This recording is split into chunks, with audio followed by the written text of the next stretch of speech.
How about that? Wow. That was Perfection. smooth. Very smooth. I just like to say Jared is not here. Our level of professionalism cannot be Any noted higher. adequately. Oh.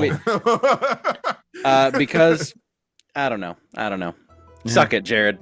Yeah. No, we missed you. Lovingly, we do. Yeah. We do. It's okay. Like- it's okay. Whatever like to point happens out that- tonight was completely by accident. Yeah, really sorry about that. We didn't plan Like, anything ahead. Nothing planned ahead. Yes. It's kind of funny, Jeff, Speak how for you didn't yourselves. You guys have never DM'd before. Yeah. You know how much work goes into this? You have planned things ahead. Whatever happens to charlatan is Yes. not Lots of undead have one leg. most definitely not planned ahead. Yeah. kind of It's like a Barbie doll. You just pop it right out of there, find another leg somewhere, and you're gonna jam it into that sucker real quick. All right. Yeah, Jared, we made it back to Kywind, and I signed him up for a few things. So Yep.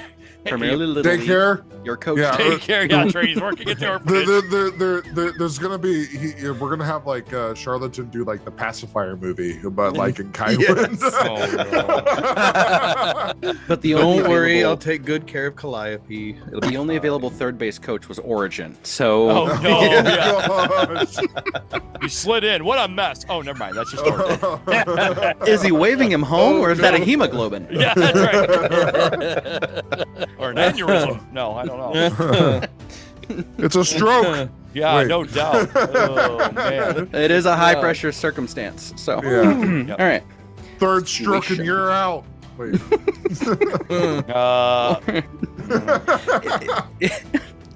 No, I'm not gonna say the joke.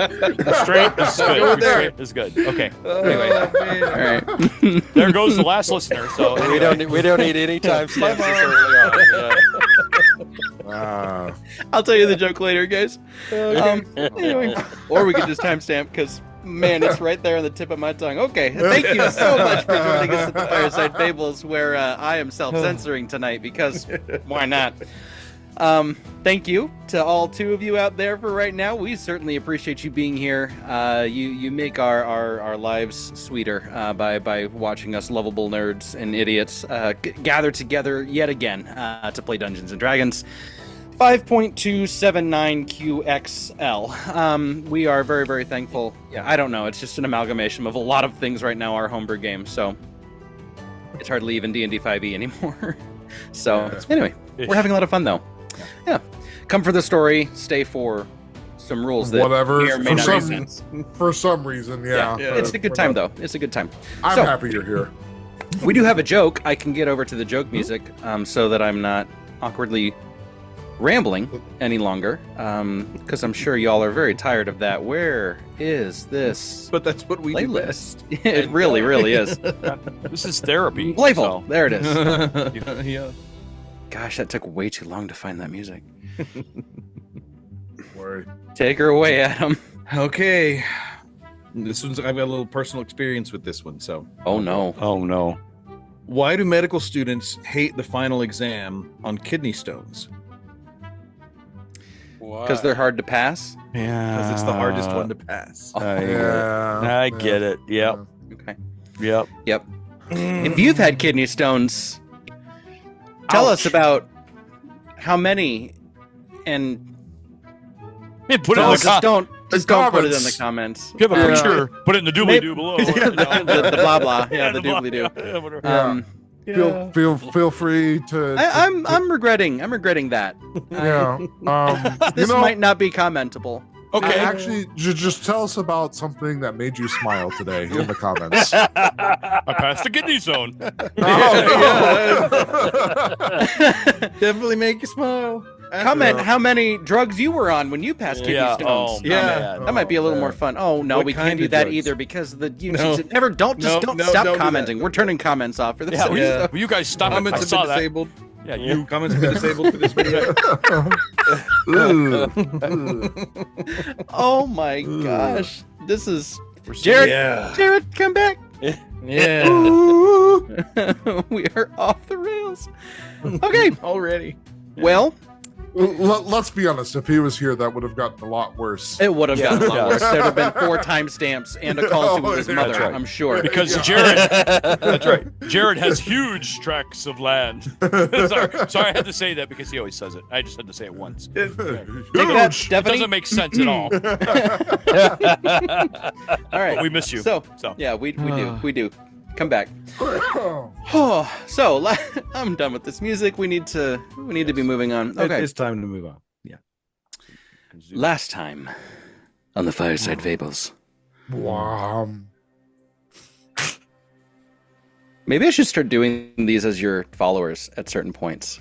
Oh, That would be Ooh. awesome. Ooh, Yeah. that's a cool idea. Like Garrett or Garrett. Oh no. Yeah. Garrett? Oh, you want Brand. Garrick? You want Garrick to do it? Oh, I tonight? don't know. He'd be Alright. kind of cool. He'd be cool. And He wasn't there. there though. I- He I- That's wasn't why I would he's love not- to hear but Howie he's do it. off screen. Howie- He's off screen. You know, kind of Howie, Howie be yeah. doing. Howie. Howie? I mean, Is it Howie tonight? Any one of them could be great. I mean, You all totally- right, boss. Now, if you were Yeah. paying Oh, attention man. last week, You're right. Yeah.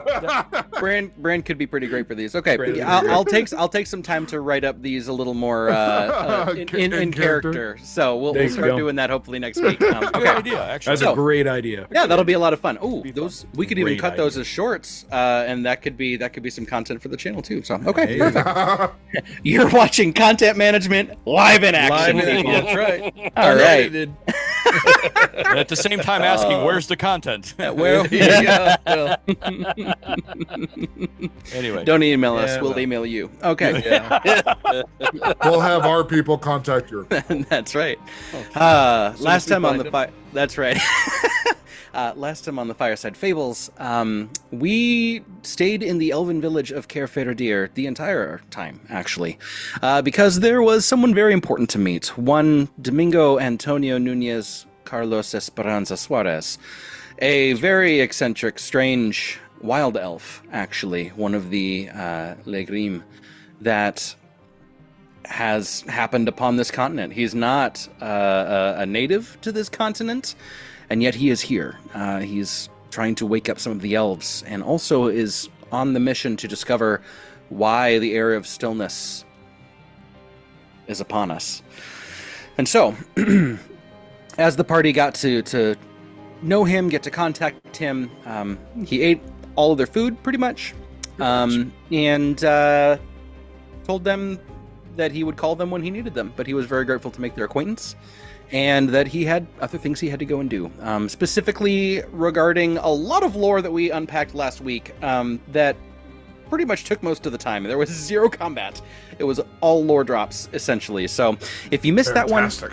it was a Pretty dope. great episode. I highly recommend going back and listening to that one. That one is going to be one that you'll probably listen back to once we get into this specific story arc, because it's pretty heavy.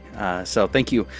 I feel like that's just about everything. We met a couple of individuals. Oh, Syl did leave, and Yeah, She did. that was rough. and stole some trinkets and Cal's heart. So Yeah. Yeah. we'll be waiting Fine. for that to return. It was already in pieces. It's okay. Yeah, it's okay. Aw, So man, Oh.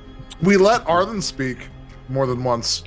it's true. yes, he did It's get true. a few lines in there actually, and told us he told us his experience with death too, Yeah. which was also Yeah. quite interesting. So Yes. Yes. we also got to learn a little more about Tamias's new follower, Keveniel, the she-elf ranger, for lack of a better term. My favorite term. His favorite word. If you want to come and get him, Come Liv and play. Tyler. Yes, Yeah. Liv Tyler, please come play D&D with us. All right, that'd be I would awesome. love that. Mhm. Yes. That'd be amazing. Okay. She still knows all of her Elvish lines. I know, I it's believe incredible. that. Which is- It's incredible. I believe that. I love that. It's fantastic. All right. So, there were some sendings. You told people certain things. Tamias sent a sending to his sister, and Beatrice. Also, Beatrice. Yes, and Beatrice. And you got squeals in return because she's excited that Turpin right. has been reunited with his extended family. That's right. And Janelle. last but not least, we talked about Janelle. Oh, we did talk about we also built a baby Bjorn to stork Bran back to Kywind, and the Pegasus Riders are on the way, which I believe is pretty close to where we're going to be picking up here as we come into this next episode here. I believe this is what, episode 27? 27. Nice. Okay. Yep. So let's go ahead. It's not quite so dark. Let's do this. Okay. So after a long evening's rest, Phoenix Company, you awake at sunrise. The sun coming through the windows of the Hardfoot cabin, the cottage, the thatch roof cottage. Groceries are low, so this morning it happens to be fried potatoes, some eggs that they went and got from in town. Of course, Aunt Toonie has been up for a couple hours already at this point, making coffee and tea and getting the last couple of things packed. Fortunately, there's not a ton that they have to worry about bringing here, as they kind of moved in and made this place home. But you can tell there's an excitement in the air. They're happy to be leaving with Turpin, especially to a place that they've called home longer than the cottage they're currently living in. So there's that sense of peace, that sense of home.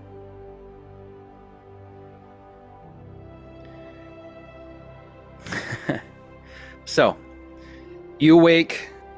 Coffee is served, tea, whatever you'd like. Eggs, potatoes, toast. It's not an enormous spread, but very tasty.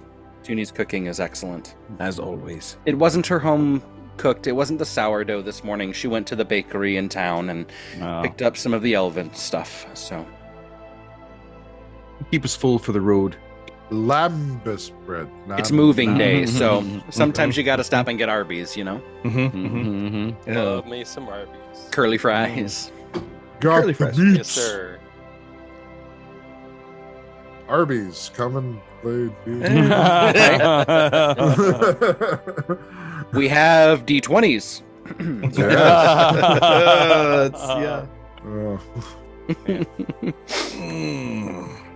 What else can we personify today? Yes. Yeah, let's do all of it. Bran would love to be your new announcer. Oh. I'd love Danny to see. DeVito. Me pretending to be Danny DeVito, pretending to be the Arby's announcer. Yeah. The layers. Yeah. Oh, man. You ever seen a chicken on top of a cow, on top of a pig? Sorry, hold on. Let me rearrange that order. That was wrong. They call I'm gonna take it from the top.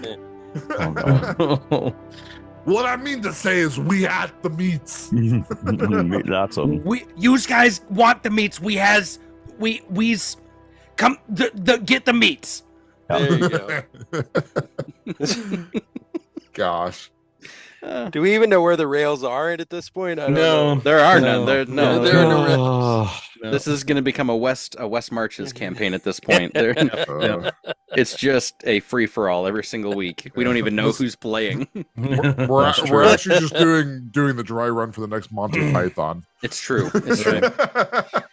Come play D&D with us. As everybody's packing up, Turpin will probably pull Uncle Narek aside and ask him, Uncle Narek, did you happen to save any of the seeds from the grain from old shipments or anything to replant and maybe maybe bring the he's just got this wry smile on his face. He says, "My boy, Right. what have you ever known to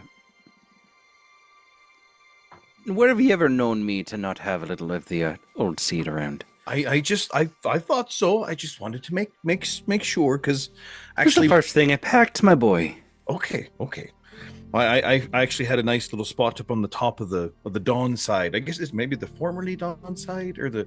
Oh no, top of the I'm sure cliffs. it's still going to be known as Dawnside. People Probably. hardly change their ways. Whether, you told me what happened with the Dawn Priest, and Yeah. I'd say God's rest his soul, but I believe he had No. everything he had deserved and come into him. So, I, God smite his soul is a Yeah. bit That- more appropriate, I think. So, Al did a great job with that. He really did. I can arrange that. Narek just tips his farmer's hat, his straw hat there, and goes, "Aye, my boy, that was some good work. Thank you for the story." Yes, it was. Warms the heart, although it actually starts at the heart but ends up at the toes. It's just good circulation for that kind of warmth. Anyway, so of course, I actually I have a couple of places where I keep different parts of it stored in case they were ever to be rot or any kind of moisture that got into it or spoil or things of that nature. I do my best to make sure that I've got 5 or 6 different places I keep the good stuff. You do know what you're doing. I appreciate that. You don't farm and not learn a few It's- tricks of the trade. Well, it's been a minute since I've done any of that, so Well, you were just a wee lad when your folks were leaving. yeah. Did they ever tell you the stories?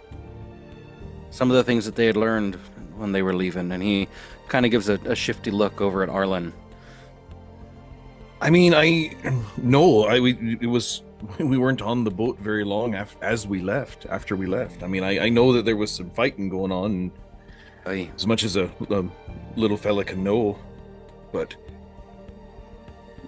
Well, part of the problem was the crown had attacked some of the goblinoid folks, or at least that's what we know now, but they had made up a bunch of stories saying that it was the goblinoids that were creating the issues.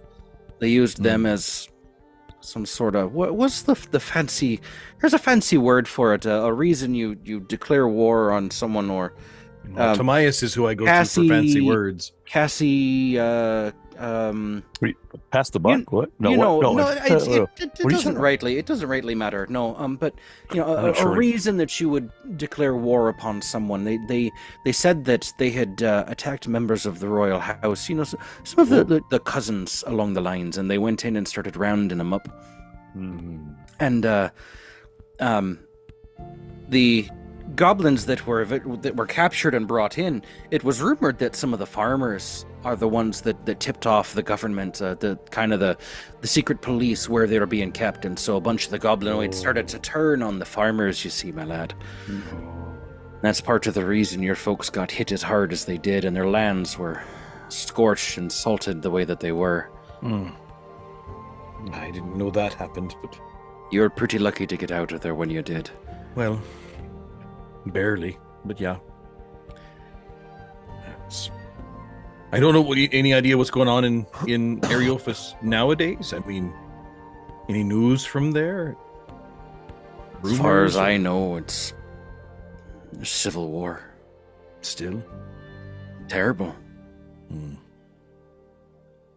But Arlen just not a lot of news comes out of there. Yeah, it's Arlen just looks down and shakes his head. He's too embarrassed to join in this conversation. I truly mean no offense, my lord. Please, the title is not necessary. I know, but you might be able to do something about it, so... Not saying you have to, just saying that I recognize that you personally had nothing to do with it, and those people are not... You're not the one to blame for their plight. I'm very grateful, and I do promise that if I do make it back there, if we go, that I'll do what I can to not just set things right, but to help the people get back to some level of normalcy. Mighty good of you. I'm going with him, so we'll figure something out. Now you be careful, my nephew. Oh, I'm always careful. What are you talking about, Uncle He's Mary? not. Not entirely helpless.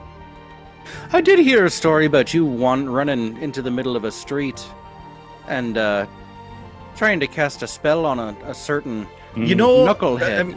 Well, it almost worked. Okay, that would have Almost. been really cool if it. I just The find it thing is- impressive that you're capable of casting magics, me boy.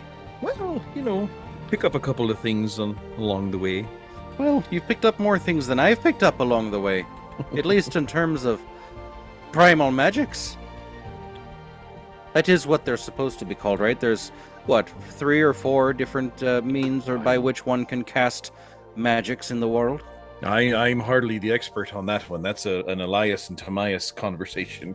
I just heard a couple of things about when I was in Inode, all talking about, the arcane means and how they were superior to all the rest.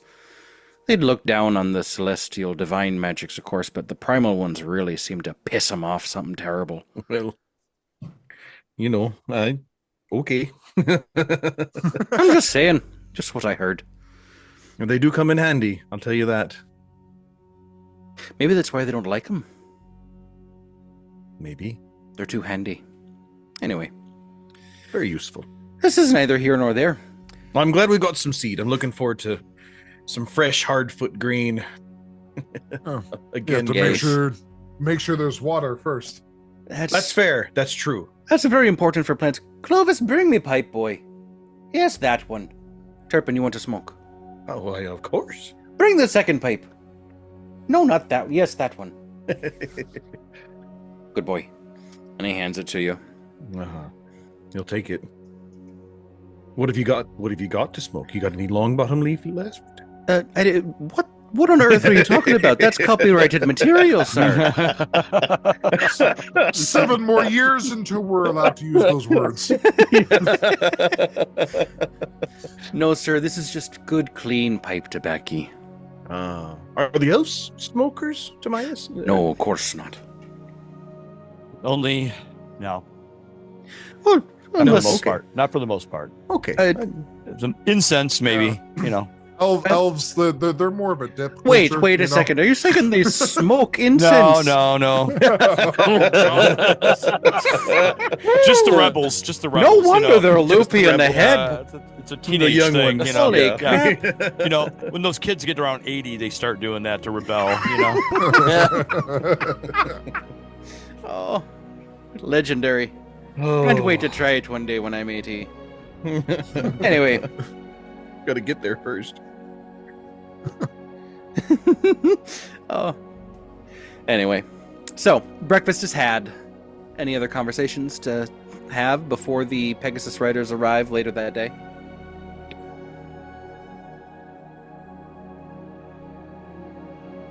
I don't have anything. Gal's pretty good.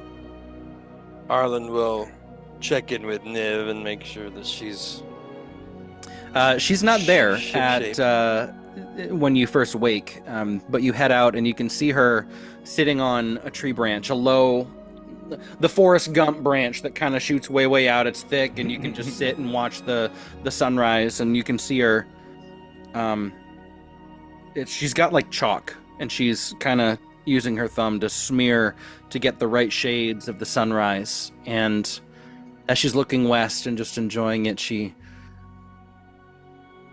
kind of takes this breath, closes her eyes and leans back and just feels the wind. And then she notes that you're kind of close, and she looks over and smiles and scoots over. So I'll sit down next to her. How are you this morning? I believe I'm all right. You say we're flying to your home today. Yes. Kywind, have you ever been there? Kywind. No. This will be the. Is it further south than here? If you're looking at a map, then not really. It's not really. Actually, no. it's a little more. It's due east, right? It's west by northwest. Oh, west by northwest. Yeah. Okay. But no, and it's not far by Pegasus, so That's good. I suppose my question is just that I've never been this far south before. I see. No, it's a very temperate, very beautiful place. How are you with heights? Are you there? This is a private moment, sir. Go away from my girl. You guys are having like an end reads You moment, and Cal just pops his face out. It's like, hey, are you okay with heights? Nice. Actually, my home of Phylatyra, all of the Medusas live a lot higher up in the city locations than the Cal, humans. don't you have some packing to do? Oh yeah, no, I was just checking to make sure in case we needed to knock her out. I'll leave you guys go.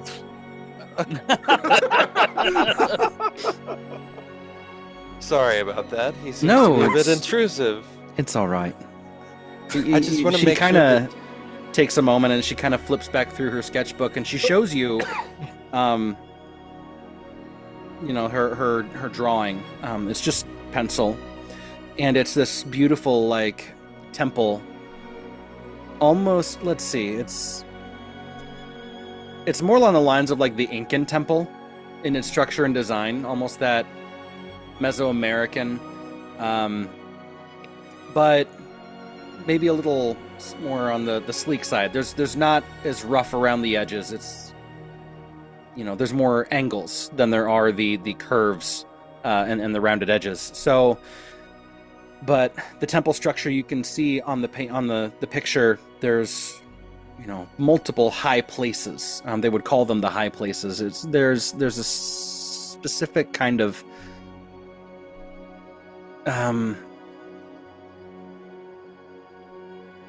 to call it a papacy is wrong, but there's a divine kind of appreciation. The Medusas are almost a priesthood. The priestesses themselves of that government system. It's kind of it's a benevolent theocracy, maybe? but with a splash of tyranny. Ever so subtle. Hey. But it's there. But yes, they would be primarily a theocracy. Gotcha. It's a form Okay. of government. There's a So- there's a little bit of tyranny in there. Always. Pretty much. Yeah. So Arlen will look at that as Tyranny on the This- rocks with a twist, please. tyranny. Yes. Oh, Shaken, not stirred. you want a Medusa? They call it. Yeah. I'll have a Medusa, please. Light on the tyranny if you can. So he looks at it. He says, "That's quite beautiful. You have an amazing talent." Thanks. It's something I've always done. I have something similar, something that I do to pass the time and calm myself and find my center, and it's not as refined or practiced as yours. I was given this knife, and he pulls out the small whittling knife that his grandmother, Yeah. that his grandma gave him. Nice. And he pulls out a block of wood that he's started carving on. It doesn't have any shape or anything, but he starts taking shavings off of it as he shows her, and he says, I try to find something that pleases the eye, but as I said, I'm not completely the best at it. But I was wondering, is there anything in nature or any kind of flower or anything that you like that I can try and make for you? She kind of blushes a little bit. Well, have you ever heard of the even bloom? No, I don't believe I have. I'll let you do your homework then.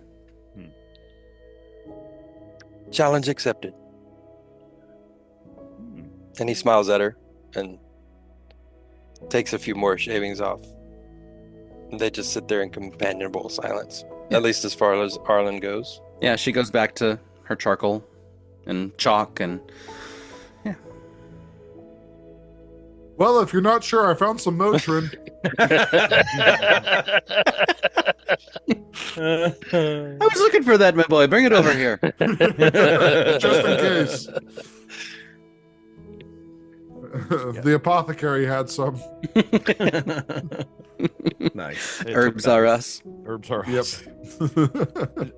Tomias would like to check on Kaveniel and see how she's doing and say goodbye. You know, make sure she's got everything for her family. I don't want to get in the way, but make sure Yeah. everything's okay. You head in and you can see close to the blacksmith shop. There's a little home, and she's hugging her father and mother. She has this beautiful elven recurve bow slung across her back and a quiver of arrows and a small bag at her side. She kind of picks it up and slings it over the other way and kisses her mother on the cheek, and they kind of, as she walks away, holding her hand, and then this gentle let go, this graceful fall. And as the father kind of hugs her, Thalanor, you remember his name? Mm-hmm. He meets eyes with you and just puts his hand up. He doesn't move it, he just gives you this acknowledgement. I don't know what to do with that. Do I respond? Is this something unique? It's, no, but you get... You hear that request again that came the day before. He's charging you with her safety. Absolutely. Yeah. I just touched my hand over my heart. And she is walking up, and her dark brown hair kind of flows off to the side. It probably comes mid-waist.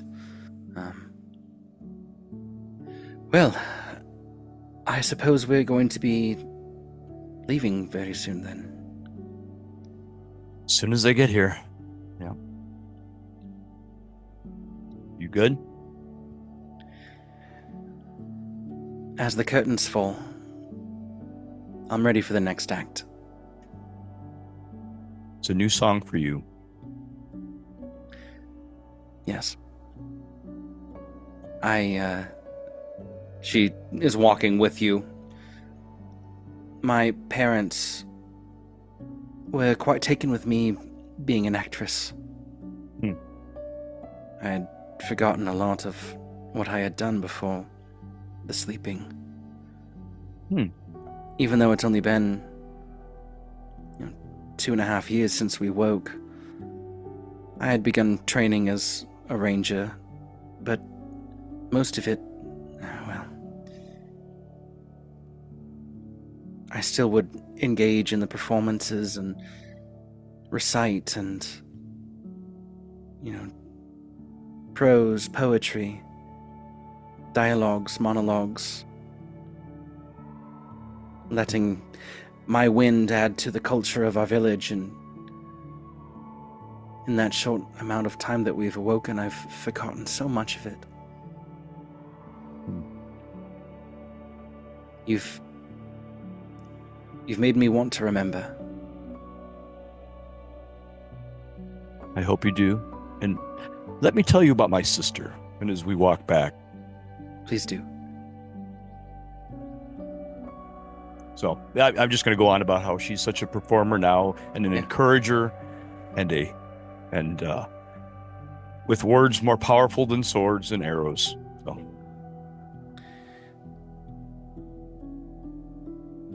It's a lovely sentiment. Hope you meet her soon. I would look forward to that. Anything else? We'll get back. I just asked Cal, did you get your sword? He's working on it. Okay. I forget. You have airmail, I forgot. So I don't know what you're talking about. I found some Motrin though, just in case. I don't know. You've got that Foco Prime. Yeah. Foco Prime. Well, if you're giving out Motrin, does that mean Sebastian's singing somewhere or what? No. No. That would be he's Excedrin. Excedrin, yeah.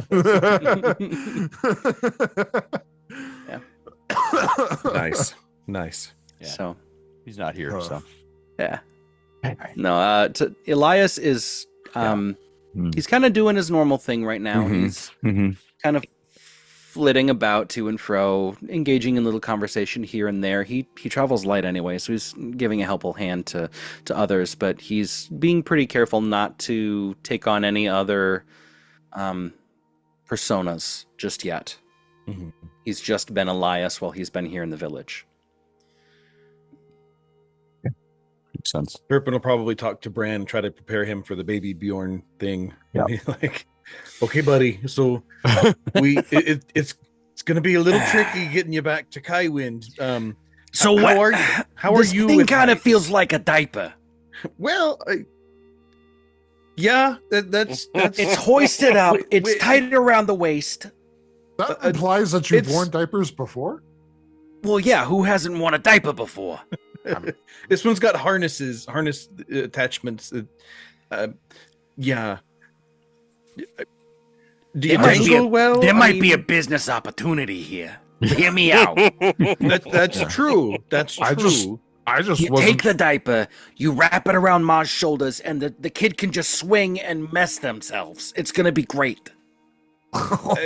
Ideally, they don't mess themselves while they're in the harness, but if it's a diaper, then that's the point. multiple absorbent. purpose. I get. Yeah. It's like a recyclable swing. It's a work in progress. We'll talk about it. The mental image is I paint a Now, picture. I know. exciting. Yeah, that's a. But how Now, are you with sharks, heights? if you accept my proproposal. Are you okay with heights? Do we need to like? You know what you sedate could at do is all, or- afterwards you could take it and like swing Oh. it and call it a crapshoot where you sling it in the air and you shoot at it. Oh, I thought they got a new brand of diapers, Grampers, oh. or Brampers, or whatever you call them. Bram- Brampers. I'm Rampers. just trying to think of the people who make diapers for for ogres. I know. Where Bless that their manufactory is. Yeah. I've never seen them in the store. I just didn't You know, you've they got came- Pampers, but then for ogres we got Hampers. Hampers. They're a lot larger. It's the skin Gotcha. guys that make sails for sail ships. Yeah. Anyway. We're moving along today. Okay, Yeah. okay, so are you ready? Are you good for this? Are you prepared? I mean, Yeah. 'cause- It's Well, like a day of flying, right? yeah. I mean, we'll Is do there this. any way you can knock me out? I'll just like drool the whole time. Sure. It'll we be could, fine. we could probably put you to sleep. Not permanently, of That'd be course. kind of neat. I'm not gonna lie. I'm into the narcotics every once in a while. Well, I may not. No. Narcotics may not be necessary, and I'll look at Timaeus. It's more like the arcane narcotics. You know what I mean? Yeah. I'm not sure if I could even hit him with sleep. and it take would- him out. Yeah, because Yeah. he's too big. He has too much. I could go and HP. smash my face on a tree for a little while if that helps. Lower the hit points a bit. Yeah, don't worry. Yeah, that's right. Do you mind if I stab you and then put you to sleep? Calliope and I can probably arrange a knockout session. Yeah. There you go. There you go. Now you're talking my language. But only borrow lasts the a only minute. problem It- is it only lasts a we minute can't anyway. control you know. when you wake up. Oh, does Yeah. it really? Okay. It's only a never mind. minute. Yeah, it's like Yeah. I don't think I have Yeah. any. If I had my lab back Never home, mind. maybe I could do that. But All yeah. right. It'll be fine. Maybe It'll be- these elves got some fancy potion or something. There you go. You should go and ask. I'm I'd gonna love go to look watch that. around. You're gonna have to Yeah. have a couple doses for your size, though. The problem, let me- dosage does matter. Yeah. Wait a second. You're an alchemist? Yeah, Man, I gotta pay more attention in these conversations. yeah. And I've got to talk to you about you babysitting a city of elves. Oh, you're gonna love this one. So there's this elven village, right? Quiet little place in the woods. All flowers and hot music. You know the type. Anyway, I'm just passing through, minding my own business, when this frantic elf lady runs up to me and says, "We need someone to watch the kids tonight." Turns out the entire village was having some big fancy feast. Not the cat food, mind you. Just the regular babysitter got turned into a toad by an accident. Happens more often than you think. Is this Elf Janice? So I say, sure, how hard can it be? Famous last words, right? Next thing I know, I'm in the clearing with about 30 elven kids, all of them with those big shiny eyes and pointy ears, looking at me like I'm some sort of monster. I am. Well, I kind of am. But anyway, I figure kids like games, so I teach them classic ogre games like who can stack the most rocks without getting hit by a falling one. Turns out elves are terrible at that game. Too delicate. Then I tried a bedtime story. I went with one of my favorites, the ogre who ate a sunbeam and burped out a rainbow. Halfway through, one of the kids got upset because apparently elves worship sunbeams or something. Who knew? So, to calm him down, I taught him my secret oatmeal recipe. We had a great time, except for this one kid who didn't believe me when I said always stir clockwise, or the oats get mad. He stirred counterclockwise, and well, let's just say there was a small explosion. By the end of the night, the kids were asleep, the village was quiet, I had my bowl of oatmeal bigger than my head, the elves were so impressed, they called me a hero, and they gave me a sash that read, World's Best Babysitter. I wear it sometimes, but not too often. It makes my shoulders itchy. Okay, so all that. So what I'm hearing is when we get back, Origin and Bran are in charge of the orphanage. That's what I. Oh, Is everybody on board with that? I haven't even had Origin out. I can see. I'm waiting till Caveniel gets away from home, to show her that. But yeah, Even tell her. Yeah. Man. We're gonna need a new sign for the building. Advertising. I don't see what could go wrong. That'd be amazing. Yeah, what could go wrong? It's true. Well, do you remember where this village is? Yeah, it was in it was further east. Still in Seikei mind. Okay, if I showed you a map, could you kind of point out the area? Probably. You want to go check on them, Tomias? Well, not today, but yes. I mean, I would be interested to see if Dance has seen him as well. I don't know. Could always ask him. Yeah. Well, what's the worst that could happen? Yeah. That's definitely on my list to do. I mean, you could technically dox a bunch of kids, but who knows? You never know till you try. That's what Ma always said. Oh no. I'm sure she did. Ooh, okay, well thanks, Bran. I got more stories if you want to hear them. Oh, I bet. How old are you? Carry the 7. 7? 29. Oh, okay. What were you doing with the 7? My own math. What do you think? Okay. He was taking it somewhere. Yeah, I see. Lucky number, yeah. All right. Well, Always brought me good fortune. should we try the harness on Bran before the Pegasus get here? I mean, Well, Yeah, let's I get was this hoping- over with. I mean, See I how was it looks. helping us build it the entire last 2 days. well, we got to try it on. I mean, is there any way to do like a? He like puts his arms out like this. I'm ready. All right. All right. Well, Start- we fold it over. Tucking it in. Essentially, once it's done, it's pretty much ogre-sized Danny DeVito in overalls. yes. Yes.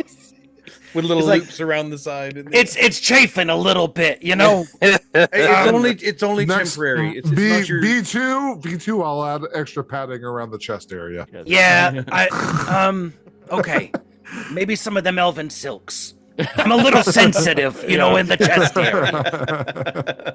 Every time he runs in a race, yeah. Yeah, they chafe a lot. Hopefully, you won't be moving a whole lot in the harness. But I mean, You'd think, but this ain't my first rodeo. okay. How many other? Oh, anyway. How many rodeos have you been don't- in? Yeah. Don't ask that. About 7. All right. They usually couldn't find an ox big enough for me. I've broken about 3 backs. That doesn't boy. surprise me. But the ribs, choice. yeah. Nice. How many? Really easy to Pegasi- access after I had, it's sorry. This is no. going sideways. Okay. Yeah. Oh, gosh, So I that's picture him hilarious. hanging like a kid in one of those jumper things, and he's just Yep. between these giant trees, just there, You think this is messed up? just waiting for him to show up. I love it so much. That's amazing. Oh my god. Oh. Oh, gosh. Okay, so what do we do? No, well, he's just. Can we bring you something to eat? Nah, I think I'm good to go. Okay, if they're not here for 2 days, it could be. No, they should be here anytime. Yeah, I'll be ready. But I am gonna go and see if I can find some sort of like Xanax or one of them kind of potions. Okay. Xanax Take the edge off. Yes, that's a good idea. Be whiskey. That works too. We. But if I hurl, at least I'm below everybody. That's Maybe true. just Oh, have gosh, everyone someone- be above. Above, yeah. Someone somewhere's gonna have a really bad day if you throw off. Yeah. Yeah. Look out, Yeah. squirrels! Yeah. Yeah. It's like some farming families having their like picnic outside, and it's like Just get carpet little, bombed. little Timmy just turned 3. Yeah. And they're having a nice day outside. Oh, gee. Oh, no. Elias walks up and says, "I cast Dramamine." Yeah, really.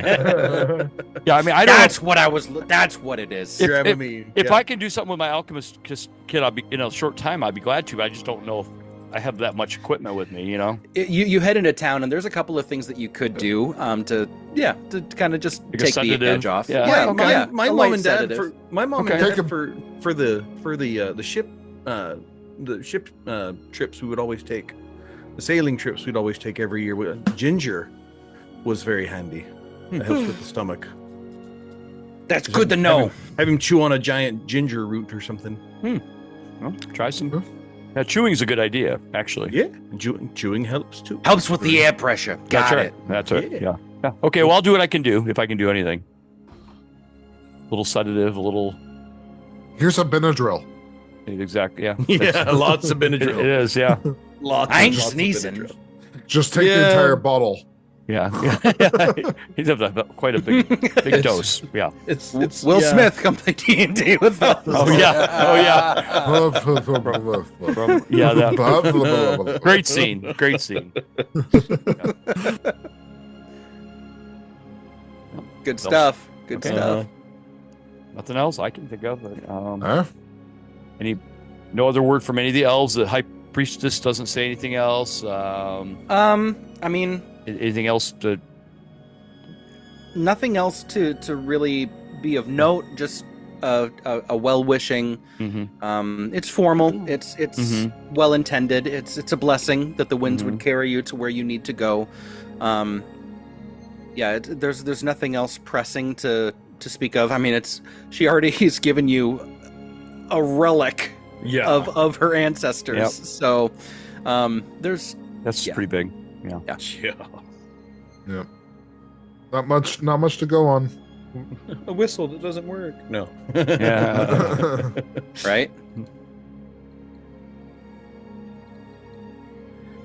So eventually the Pegasi battalion arrives, and the 40 to 50 some Wow. Sky Knights arrive and are ready to move the Hardfoots to Kywind and take Phoenix Company, their bosses, back with them. 30 of end up- which are there for Bran. Yeah. they end up employing 6 to 6, attach okay. to Wow. the baby Bjorn. Is it trial and error to try to decide how many it'll take? Like they try 4 and just like nothing Yeah. happens. And Well, the first time when the 4 going, he goes, "Oh no, the skies are sucking me up," and he's Yeah. kind of flailing and gripping the sides of the harness and pulling. Oh, Bran, oh, Bran, no. Bran. He's like, "Where's the silks?" And he cuffs him in. finally, they add the 2 other Pegasi, and they begin to take. And he's like, "What in the name of all that is soggy is happening? I'm too handsome to die airborne." All that is soggy. It'll be fine, Bran. You'll be all right. You'll be all right. Am I flying? Sorta. Charlatan looks at him. Technically, you're being flown. Yeah. Oh, this ain't right. You got me strapped up here like a beefy toddler on a tour of the clouds. I got no dignity left, and I'm kind of into it. Well, it'll only be for about a day and a half. Oh, good. Yeah. One sneeze from this Pegasus, and I'm gonna be a pancake on the countryside. Yeah. And y'all didn't even pack any snacks for me. We asked. He's just in a place of denial. But eventually, as everyone fully gets airborne and taking off, the last thing the Elven village hears is, "Look at me now, Jormungandr! I'm a sky ogre, an air hog, a floating brick of raw and tamed power." Oh, gee. And then that last line, "You think we could stop for some churros?" Churros. Oh, Yeah, geez. there's the trip. The trip is begun. This is And- why he needs to do the intro. Absolutely. Like So, the intro stops 3 different times as he gets sidelined and tangents. right? It's gonna be great. Right. It's gonna be so much fun. I'll never have a voice again. Okay. Yeah. So Tallulah would be easier. But anyway, yeah. that would be saucy. Yeah. Right. So, continuing on, the group is able to make pretty good time.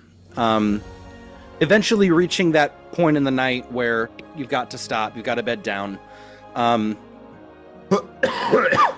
The knights take up watch. I These lay on elves in his nipples so that they're not shaking. The first, oh, that's nice. Yeah, that's better. What is that, ointment? It's very soft. How much hands. aloe you got in there? A lot. That's callow. Take inspiration, Jeff. Oh, There you yeah. go. Thank you. Well played. Well played. He tied it into the party. It was topical. Yeah. No, it's great. That's It's great. topical. So to speak. Oh, that was good. Sick. Yeah. That was really good. Take inspiration, Brendan. Oh, thank Yeah. you. Exactly that. If our real estate business fails, I always got my callow business to Yeah, fall back on. All right. Oh man, that's great. All right. So take a long rest if you need it. I'm sure that you're fine otherwise. And the next morning, taking to the skies again. After 4 or 5 hours of Bran going like, "Swing faster! It's fun." Does anybody have silence? Eventually, Those but it only poor stays in one Pegasi. place. So you cast it, and then he goes through it. So it's, Yeah. ah! I know. Imagine like an hour in, he's just like straight, like conked out, like Like a baby. Like a toddler. Toddler, yeah. It's Get the him. Dramamine that gets you too deep a sleep and you end up peeing yourself in the car. oh gosh. Oh, no. Oh yeah. Somebody- at least he's on the by bottom. the time we get in Kywind, it was like a white set of fabric, and then, like there's just a little bit of yellow. A little bit. Yeah. That Just stain don't is massive. don't Yeah. fly over the aqueduct. Don't Yeah, fly that's over right. the aqueduct. Yeah. I can see all of us having to run into him with our Pegasus to get him swinging because he likes to swing. You know?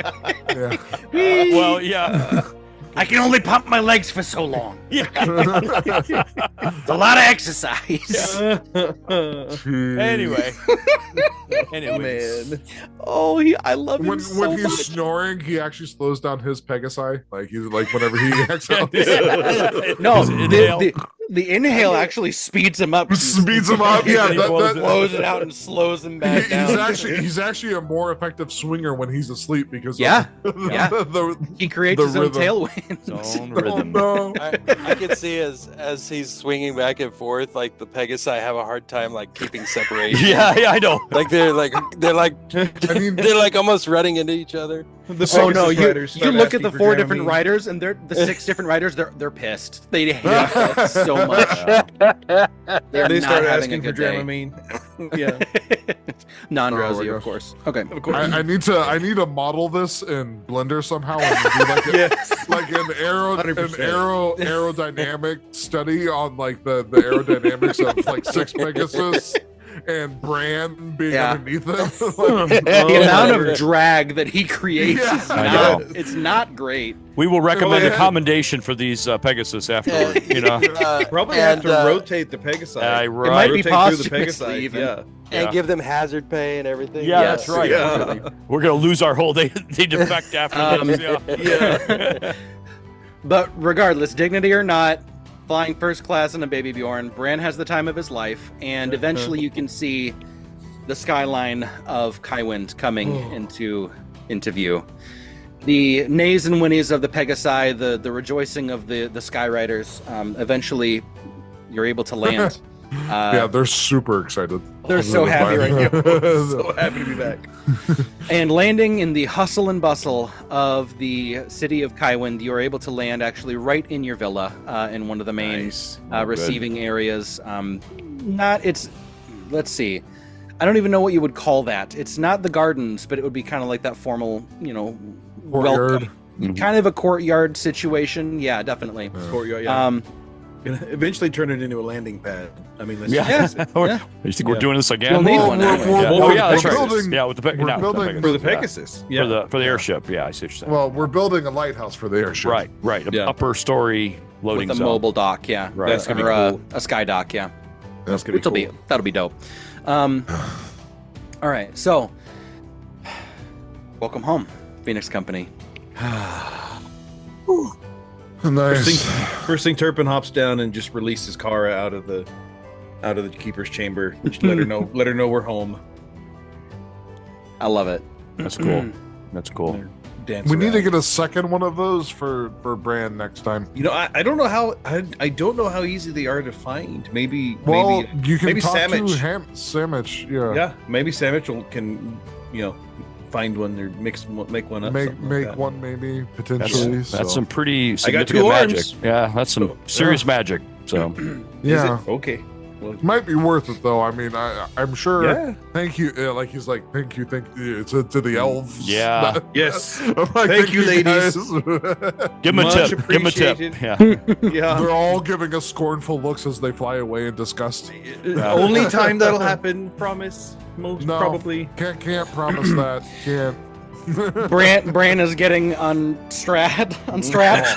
Oh, the And- smell of the ammonia. He actually pulls a little bottle that he had, uncorks it, and takes a big old swig.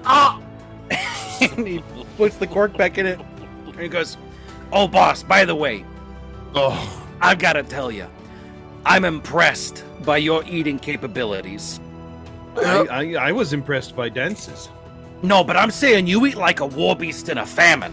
It's a This halfling changes thing. things. No, I thought I was following you because of your gumption, your cunning, your leadership. But you ravenous little beast, you bottomless pit, you're a devourer of feasts. It's a great title. I'm gonna have to get that one embroidered. I'll do it for you. That'd be great. And he like You- turns and patch says, number I 3. swear fealty anew. I will stand by Turpin, fight for him, and by all the gods, I will buffet beside him. You do embroidery? No, but I will. Okay. Okay. Every guy needs a hobby, right? Well, that is true. I'm a jack of all trades. I believe that. I believe. No, like a jackhammer. Yeah. I believe that. break Yeah. I break trades. Okay. Well, so we don't send you in for negotiations first, is what we're saying. Oh no, you can't. That's the name of my club. Negotiations. I like it. I like it a lot. That's aggressive. I like it. Aggressive Aggressive negotiations. negotiations. I like it. Very good. Oh, he's aggressive. Well, I can't wait to introduce you to Beatrice. It went so well last time I introduced Kara to Beatrice. She's gonna love you. She's gonna. What love is she? Is she like your niece? No, it's a little more. lover. No, You're in love with your niece? no. Oh. No, I'm not related to Beatrice. Oh, sorry, I was stuck there for a second. No, she's my That's good. My girlfriend. My girlfriend. Oh, well, that's nice, boss. You should have told me you had a girlfriend. Well, I Sorry, I don't listen very well. That's okay. That's okay. There was a lot going on at the time, so Yeah, a lot. yeah. She's got a little boy named Franklin. He's really great. Just don't. Sit on him. Yeah. I do my best not to sit on, squat folk. Yeah. We'll tell you more about him later. He's special in the best kind of way. So. Yeah. They bring the short bus for him. Got it. No, not that kind of special. Oh, jeez. Not that kind of special. He's. We'll tell you more about that later. It's okay. Charlatans just off at the Production. side, just slow clapping. Yeah. All right. Well, this is quite enough drama for me. I do have an appointment with the Mistress of Dusk. I'll be back. By all means. No, that's not exactly what that means. No, the High Priestess of Dusk. So it's not a red light district. I hope that goes well. Now, who's saying this? I'm sorry. Elias. Oh, Charlatan. Elias. Oh, okay. I'm not used to the voice. Yeah. Yeah. Yeah, Brennan's so Jared needs some he work. takes off. Yeah. Well, it's not Jared. Charlatan. As Elias. It's like three levels. It's derivative. No. All right. So, Charlatan leaves, and you are in the courtyard. Phoenix Company disperses, doing what it is that they might need to do. What things do you wish to accomplish in the wee hours of your arrival? Well, What time do we arrive? It's about 2:30 in the afternoon. I want to see the Hardfoot family meet Beatrice and everybody. Are they going to do that? Is it just you can just generally describe it? Sure, how yeah, that we can turns do out? that. We Yeah, can do because that to yeah. me that's a big deal. Yeah, that's I'd fine. like to see that. Well, here's did Corbin come along? Yeah, he came. He came. Okay. He did come. He came. Okay. So, making your way into the main villa This is- area. You This guys is all your- you follow me. You guys follow Yeah, me. this is your room, Corbin. It's on the opposite side of the family. It's a tent outside the city. Just outside the walls. Yeah, right. Yeah. You like the woods? We put you in your favorite place. Prime He's real actually, estate. he's actually, he's Isn't this a actually, shed? Yes. No, I mean it's a royal shed, which means it's he's nice. like he's on a slight platform halfway up to like the downside shelf. Why does it say pool house? Yeah. that was the last guy that lived here. He was a minimalist. We just He thought was- that you were ready for your own place. Yes. Yeah. Okay. That's right. A big sign that says Command Tech. Stay here for free. Oh, staging area. Oh, No, we're not trying to Pool, bump them off, Pool no. was a very nice guy. I hope you take care of his things well. You know, consider it a rental. So, Yeah. you head I into the main expect- hall, and Yeah, I expect rent every month. there you go. 300 gold. There's a clattering of glass and porcelain as plates are being loaded up onto a dish cart and being whisked away. And as the door fully opens and the sunlight kind of comes into the room, some of the curtain shades had been drawn after lunch. The woman, the young halfling woman, turns and Turpin, you see Beatrice. And she sees you and her eyes light up. The smile comes, and she kind of looks over at one of the other servants. The wrong word, because these are hired individuals. But he comes and grabs the cart and takes it back to the kitchen, and she begins to make her way over. She's rubbing her hands on the apron in front of her, cleaning them off, and she just kind of looks at you and goes, "Welcome home," and gives you a big Thanks. hug. Thanks, B. I want to introduce you to my family. Everybody, this is Beatrice. Beatrice, this is The door my opens the Uncle rest of the Narek. way, and they all start pouring in, and she turns, and her eyes just begin to immediately tear up. Oh. I imagine it's like the McAllisters getting back Right? Yeah.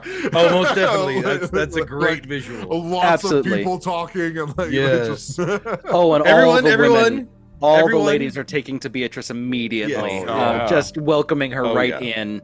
Lots of big hugs and holding hands and like squealing and jumping up and down. And immediately, all the women just whisk her off right into the kitchen. And she's, oh, okay. I guess we'll talk later. Where's Franklin? Playing in the gardens. Okay, I'll go get him. And tell the guys that are left, you guys hang out here a moment. I'll go get Franklin. Oh. Go So find Franklin. you go into the garden, and it's quiet. And you begin to walk through some of the hedgerows, and that's when you can see Franklin kind of sitting on a rock, kind of laughing, and he throws a rock up into the air, and this rush of wind blows the hedgerows and like almost blows you over, and you see this blur of red and purple just streak over top of you, lightning fast, and more giggles, and he kind of just looks over and goes, "Oh, hey, Turpin." Hey, buddy, that's a neat trick. "Oh, Brightwing? It's not a trick. He's Brightwing. He's Brightwing." I've not met Brightwing. Can you introduce me? "Well, sure. I'm sure he'd love that." So, I think I've got an image here. it's like giving me like possessed boy vibes. Like, Hey, kiddo. yes, sure. Fire I'd starter love or to something. Yeah. organize a meetup. Yeah. Oh, I don't have the image yet, but That's great. Brightwing is this massive looking bird. Oh man, it's the wings easily have the wingspan is probably some 12 feet. And he comes and just kind of glides down, and it's not feathers, it's like leather for the wings. Oh, like a pterodactyl almost. Slightly, maybe a little more bat-like, but there's feathers below and behind the head and the ears, but the beak is almost this steel-looking kind of substance in the eyes. The eyes are just this piercing blue, and the plumage of feathers that runs down the main body, not the wings, mind you, but the body, is this red and purple all the way down through the tail. And he just kind of gives you this look. He doesn't say anything, but he goes, he's one of the Marnumanon. I was wondering. Yeah. That's pretty cool. I can call him to me. Wow. We can fly. Wow. We just came in. We just flew in as well, actually, on Pegasus. Which are really cool, but Oh, that is cool. Pegasus is so but cool. but he's gonna look at Brightwing and kind of make eye contact with Brightwing and be like, "You are something else, sir, or ma'am, whichever." Sorry, yeah, it's a girl. You are something else, ma'am. And actually, kind of take a little bow towards her and She's very pretty, impressive. pretty protective. That's good. I'm not upset about that. That's a very good thing. She was a young mom. Oh.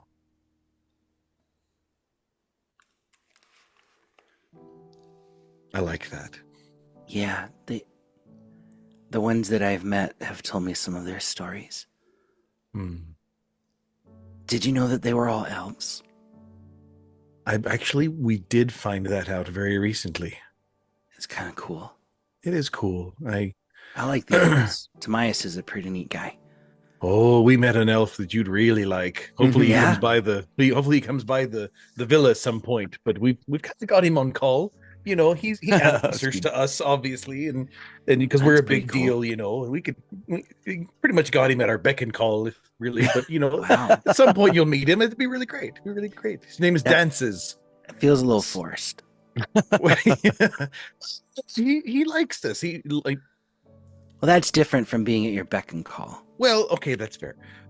More important is I found my aunt, and my uncle, and my cousins, and they're here, and I'd love to introduce you. His eyes get the widest they've been. Like meeting another elf. Okay, that was really cool. Riding on Pegasus. Okay, super cool. But your family, like he lights up. He goes, I'd love to introduce you. Hey, Brightwing, I'll see you later. Okay. And as he slides down off of the rock, all of a sudden, Brightwing disappears, and like 60 to 80 rems fly up into the sky, undulating, and it causes a bit of a panic. I bet it does, because people know what that means. Yeah, buddy, let's not call And Brightwing. that's when you remember back to the moment outside of the headquarters of the Murder of Woes. Something lightning fast. Oh yeah, That's that's right. Now it hits. Yep. I like it. Airborne that took on the dire falcons, the dire eagles. Yeah. Wow. And then Deagles. the mass number of rems that came from it too. Yep. I like that. That's fun. So Turbin's going to lean down and give Franklin a big hug, and be like, "Hey, buddy, we probably shouldn't bring Brightwing out too often. You know, people see the rims and they might kind of think something really bad happened, like a whole bunch of people died all of a second." Yeah, I guess that makes sense. She's really great. Don't get me wrong, but maybe more often outside the city, or maybe we can arrange something. But Inside Okay. place. yeah, yeah. Well, but she's awesome. She's really great. Yeah, she's pretty cool. Yeah. You know, they said that they said that Charlie is helping them. Mm-hmm. If he wants to be able to use Brightwing, he has to go to Dolarain. Okay, we'll make sure to tell him. He just left to go over to the Twilight Princess. I mean the Priestess of the Dusk. Priestess of her. Yeah. It went to see what was her name? Twyla. That's right. Yeah. Yeah. You She's got a better kinda- memory than I do. I don't have as many years to remember as you do. So Well, that's A day. Boom, roasted. Like That's some right. cool water. it. the amount of times Yeah. my kids roast me on the daily, like it's gotta be, that's I what love it. kids do, man. I love Oh, it. I know. It's let awesome. me go introduce you to the guys. The ladies have all taken your mom off, and I don't know what they're doing, but let me introduce you to my uncle and a couple of my I'm cousins. sure they're telling her all the stories about you. You don't want her to know, but you do Well, want her to know this- because you don't have to tell her anymore. There's only so much you can do about that. So Yeah, it's okay. Women are different, yeah, but they're pretty Legend. cool too. they are. But let's go do some guy stuff. Let's do that. Yeah, Yeah, I think you're really gonna like Clovis. Clovis. Yeah, Does he like dogs? he likes a lot of things, and he's really smart. Should I? Reminds should me I- of you a bit. Oh, and then he kind of like thinks back. So I should, if I can't call Brightwing, then I shouldn't call Emberhound either, huh? Yeah, probably not yet. Okay, Well, keep He's a the- lot scarier looking. Well, let's keep the whole Mara Numenon thing, the Marmalademons. Let's not mention them a whole lot just yet. They're a lot of Okay. new, and so let's just hold off on introducing. them. Yeah, so you're like sneaking around the garden, and guards are rushing in, going, "The blazes has happened with all of these rams." Nothing. It's Lord it's all- Turpin, I'm so sorry. It's all right. It was just a test of some kind. He goes, "Of course." Yeah, it's just everything's fine. Roll a deception check. You guys did a great job. Bunch of rats. There's Wonderful, rats. wonderful response time. Rats. I'm actually pretty good at deception. I have a bag of rats here. 19. 19. Great response time, guys. Well done. That was excellent. Mark, you guys, give you a gold star. Thank you. And he turns and walks away. He's just baffled. They're employing magics to look like rems. Spread the word. But definitely respond like that if you ever see them, because they might was a- be. This was a drill. Yes. It's only a drill. Nothing to see here. Move along. Move along. Yikes. Let's go see the guys. These are not the rims you were looking for. Yeah. Right? Pretty great. Yep. Brendan, I will after making sure everyone is kind of settling in and has doing some of the organization stuff. Yeah, you got a bunch of people that are showing up that have never been here before. Yep. So I'll kind of take charge of working with the major domo or whomever would be Yeah. kind of in charge of the household and organizing rooms and everything. Yeah, it's Rowan Atkinson, by the way. Yes. Yes. No, great. Come play D&D with us, please. That'd be funny. I want never Nev to have the room next to mine. I've got a lovely bunch of coconuts. Today. Sorry. We just Copyright watched might be an Lion King issue, recently. sorry. That'd be- It's so good. It's so good. Oh man. Gosh. So I'll do that. And then I think you and I talked about something I wanted to do letter-wise over Yes. the phone, and I'm going to start Yes. to implement that. So Okay. Noted. um It is done. he'll kind of go up into his study and go over the reports of both the Phoenix Company and then take care of that other thing he wanted to do. Noted. So Okay. Yeah, I want to see Julia Lynn and her family when we can, if that's make sure everything's okay. Sure. There's they have a little Mhm. kind of little cottage off Good. in the villa. But they're all adjusting to life Good. here. I mean, it's been several months now that they've been living here, Good. and Good. yeah, you get the feeling that this is home now. Good. How's the hospital going? The orphanage? Everything seems to be Good. working pretty well. You've got the right people in place. Things are moving along pretty seamlessly. Of course, it's a hospital, so there's emergencies constantly. Yeah. But other than that, everything's going well. I'll check in on Harduk. Mm-hmm. Arctic is hard at work. And actually, what with the villa being where it is, he is licensed to work in the Dusk Fair. He has a shop there, but he's currently trying to acquiesce certain materials and licenses to be able to build a smithy inside of the villa itself, Yep. so that you guys can have access to him at any given point, and it's not subject to someone breaking in and stealing. Yeah. So he's overseeing some of the work on that. It's actually a larger handful than the one that he has in his shop at the Dusk Fair, and he's pretty tickled about that.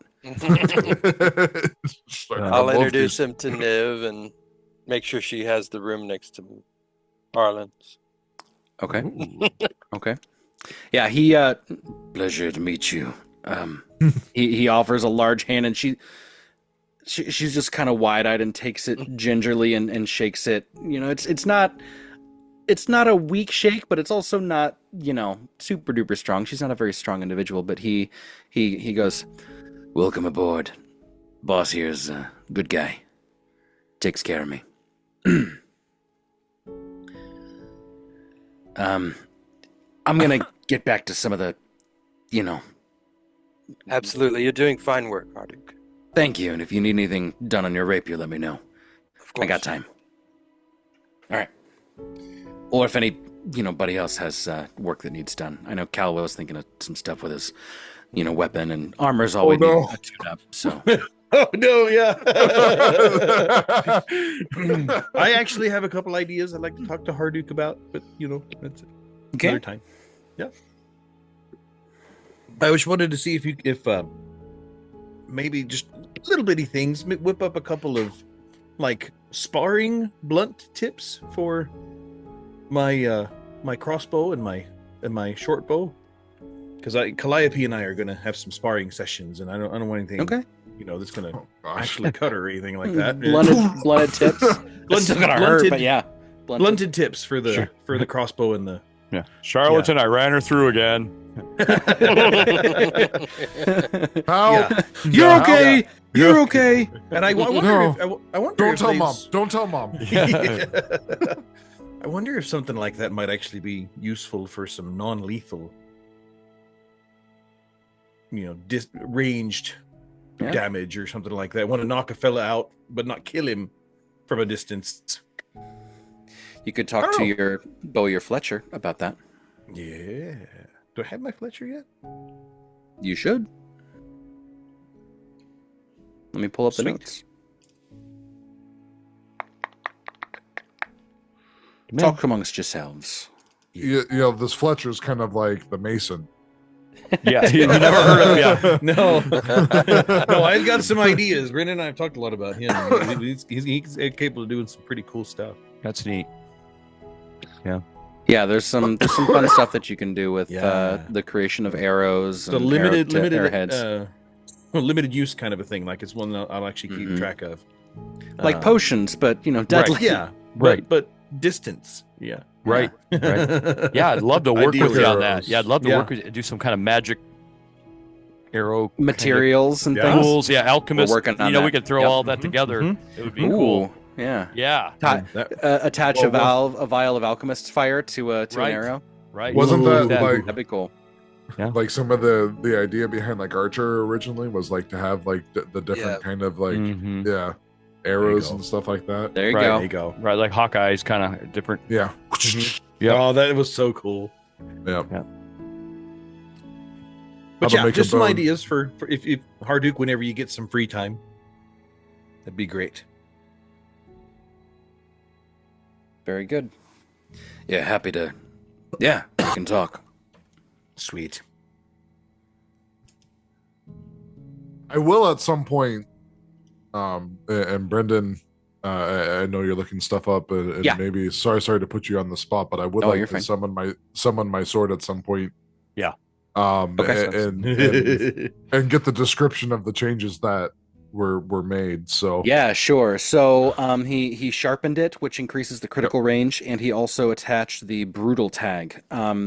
Ooh. So the greatsword itself, as you summon it back, you hold it in your hand, and there is this sheen, this beautiful transparent sheen of the glass steel. And at the base of it, he has this curved edge where it just kind of comes in and out, these waves that glide along, and then it's a straight edge up towards the top, and then this again more of the curve. So it's got this beautiful wave and then straight and then wave that meets in the tip with this glass steel all the way around. So it gleams in the sunlight, this brilliant shine and shimmer on it. It's absolutely gorgeous. And then you've got, of course, like the darker steel on the inside, which just gives it this really cool, it looks like it's it looks like it's made of, it looks like you're holding a campfire in your hand without it being on fire. Oh, that's exactly what I was looking for. That's awesome. Cool. Cal looks really cool, guys. Like, no offense to everyone else's thing. No, not at all. I think Cal has some really good vibe going with everything. Absolutely. Gosh, I'm gonna have to work with Hardook, and we're gonna have to do some upgrades to the armor at some point. Yeah, we can do some of that, some armor proofing. Yeah, I don't have enough money right now, so we'll. Yeah, it gets pricey. It gets pricey. So, that's dope. Yeah. Good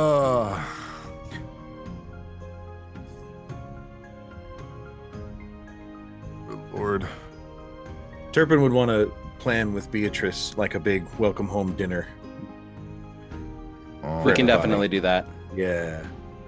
Give Aunt Toonie a break and there you go. Maybe even recruit the cousins or something like that. Yeah. But nice. Yeah, big like welcome home dinner. Gosh, can imagine Beatrice is like nervous because like she's prepping the meal for the family that she's cooking about. For potentially her in-laws. You've got nothing to worry about, Beatrice. Your cooking is amazing. I know, but you say that, but I know that. I just had that Toonie's cooking. Like, you guys are on like the same level. You're both great cooks. she's gonna love you no matter what. I'd say that you're just a little bit better, B. You're definitely just a little bit better. It's well, yeah. thank you. It's gonna be great. It's gonna be great. It's no pressure, no pressure. Someone bring me the wine. I need to braise this quickly. For braising. Yeah. Sure. Yeah. The cooking sherry. Someone get me the cooking sherry. Yeah. Oh, so good. Oh, but wait until you taste that hardfoot sourdough. It's to kill for. Like it's amazing, absolutely amazing. Okay, I'm excited for that. It's gonna be good. Yeah, that'll be our gift to you, for sure. Wonderful. I'll have to learn. She'll have to teach me. Now, the interesting thing about the grain is that back on Areophis, our farm was right along the coast, on kind of the northwest side of the island, where the wind blew from the west to east, and so the wind's coming up the cliff side and kind of hitting the grain. It grows short but really thick stalks, because it's used to the wind, and there's something special about that. So we're looking for a nice place up on the dawn side to catch the wind and really kind of get that going again. It's going to be something special. Sounds lovely. Then go ahead. No, go ahead. Was there anything of like note that I should be aware of, like in terms of like reports or anything that was left on my desk? Certainly there's some pressing things. One of them actually calls you away to the Phoenix Mines. Okay. So Cal heads out and heads in that direction. Turpin, there's a letter for you, and it belongs to the handwriting is dexterous. It is It is a script, very flowing, moving one to the next. Just the pen hardly breaking the surface of the parchment. But it asks for the opportunity to review some work. It's essentially a bid for hiring, and the individual talks about being an up and comer in terms of bowyer and fletching. So it's the means to craft bows and specially made arrows, as well as improving ranged equipment for any kind of combat or hunting. But the name that's attached to it is one Venos Emberstring. Can you spell that? Veynos Emberstring, just as it sounds. Emberstring. Ooh, so he's sending in his resume. Essentially. Ooh, okay. I'll probably take this over to Cal if he's got a moment to be like, what do you make of this? Is this Yeah, you catch him as he's starting to walk towards the gates. Just Mr. Hey Cal, we're real quick before you leave. I got this letter. It sounds nice and like official. Like I think it's a guy sending in a resume or something like that, wanting to work with us. And did you ever see anything like this before? Fella making like he's a Fletcher. I don't know if that's his name or if that's his title. Like it's kind of a good name, but I don't know. It's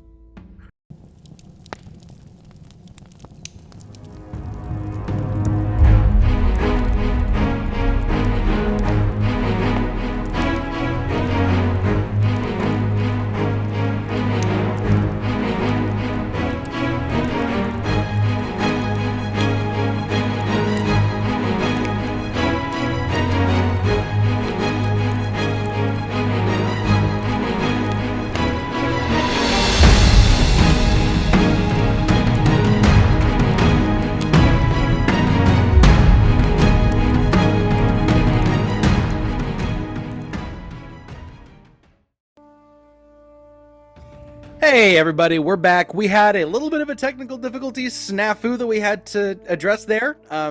we're good. We're back. So we decided to use that for a bio brick as well. So we're going to cut right back in. Thank you for your patience, and welcome back to the fireside. All right. So Turpin receives a letter. In essence, it's kind of a resume from one Venos Emberstring, offering his services to Phoenix Company as a bowyer fletcher. And so Turpin, knowing that Cal is off or about to leave to go and take care of, potentially some hiring needs, maybe, runs up to him. So to the scene, Turpin with his little pudgy halfling legs. My little legs. Cal, wait, hang on. Where you go? Where? Right here. Yeah. The piece of paper is probably like twice half my height. It's a little bit of disappointment. Oh, I just got a letter. I don't get letters very often, so I was really excited. But no, it's this fella. He says he's a Fletcher. I don't know if that's his name or if that's a title or what. But he says he works with like bowstrings and arrows. And does it seem legit to you? I mean. The script is beautiful. It's dexterous writing. The pen hardly leaves the paper, and it's tons of filigree, very dexterously done. You ever heard of this? You ever heard of this guy before? I don't think I would have heard of this guy either. Okay. But, I mean, everything looks up and up. I mean, this is very, Yeah. I don't think I could have penned this any better. So it's really fancy handwriting, that's for sure. Okay, I'm just curious. I think if he's kind of like glancing over it, it's like, I think you could definitely use the services the most out of all of us. I think it'd be pretty cool. The letter was addressed to me. Just saying. You are kind of the archer guy in the group. Yeah, that's right. It's kind of like your thing. So, okay.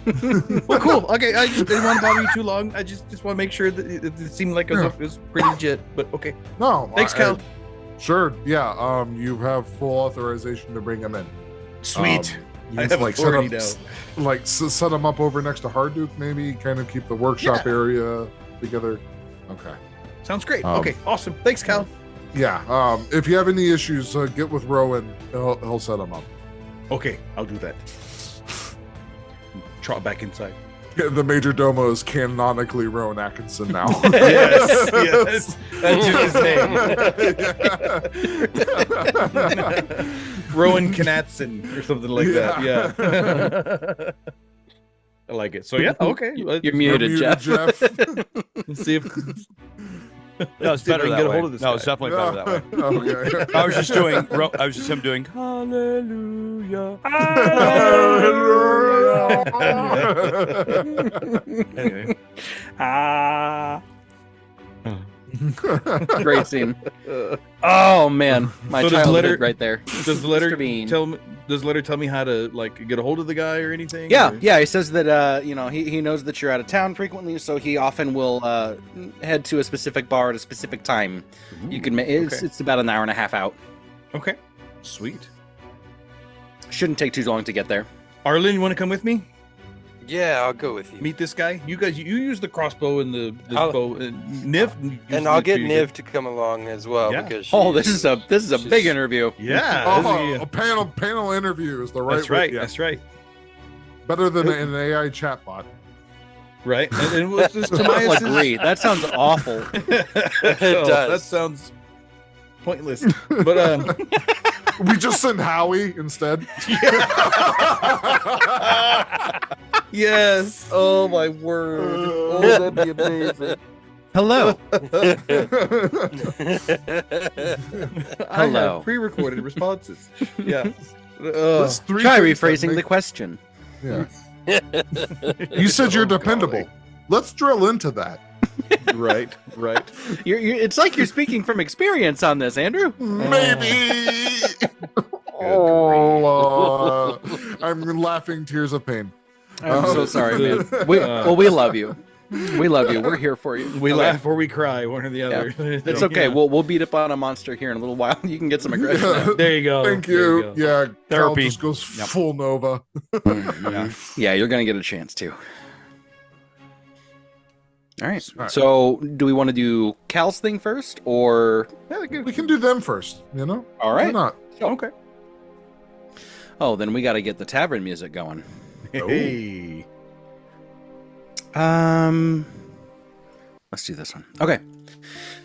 You step into the quite still tavern, and you're looking around. This is a tiefling bar. Multiple different shades of skin. Reds, purples, blues. All of them horned, typically black hair. Typically black hair. Different colored irises. You see, in particular, a man over in the corner who is twirling a writing utensil between his fingers very dexterously.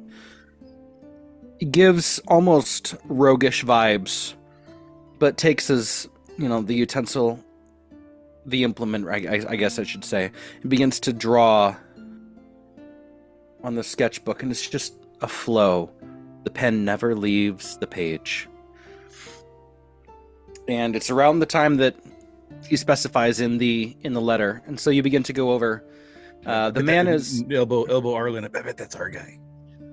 It looks to be the guy that was described. Yes. The tiefling, in terms of human comparisons, probably looks to be about in his 30s, I suppose, but has red skin, black sclera, and golden irises, and has just this, almost the Timberlake, Justin Timberlake kind of hair going, and his horns kind of come up and around and then impala up. Almost this like regal crown kind of. Neat. So it's kind of the ram into the impala. He's wearing normally if he were to be a Fletcher or a Bowyer, he would have some sort of apron on, some sort of leather on. Right now he's wearing pretty common clothes. They're nice though. They're not bad. There's a deep crimson skin. It's a deep crimson like skin, almost like fire dried clay. The small back curving horns, and they're polished. There's like a black charcoal shine to them. And as you approach, you get the smells of cedar, charcoal, and feather oil. And lastly, on his left hand is a bone bead bracelet. And he kind of sits there and sees you approach, and immediately stands and turns. And his speech pattern is slow. He's quiet, careful, deeply focused, and intentional with every single word. Greetings. My name is Svein Emberstring. A pleasure to meet you. Mr. Emberstring, it's a pleasure to meet you. Turpin Hardfoot. Yes. Sorry. My apologies. I do know who you are. Thank you for your services to Kywind. It's my pleasure. I'm still kind of getting used to the popularity, I suppose. It suits you well. Oh, thank you. This is Arlen. Yes. I'm Mr. Fern. That's correct, yes. And this is my companion, Niv. He slows down with Niv and just offers out his hand, takes hers and gives it a kiss, and then lets it go. Ooh, milady. Smooth one. So, Mr. Emberstring, we received your letter, obviously, and yes. Tell me a bit about yourself, I suppose. Well, I am Walk me through your resume. I'm a Bowyer Fletcher. I am very capable with the maintenance, creation, and upkeep and even upgrading of bows, arrows, strings. I do not wish to, how does one say, toot my own horn, but I have quite a keen eye for it. You yourself are quite proficient with hand crossbows, if I'm not mistaken. And you, Mr. Arlen, you prefer more of the light crossbow variation of them. A little slower, but also packs just a slightly larger punch. Accurate, yes. Larger range. That is correct. I'm guessing that your hardware is... please do not take any offense, but common. This would be stock hardware that you purchase from standard shops.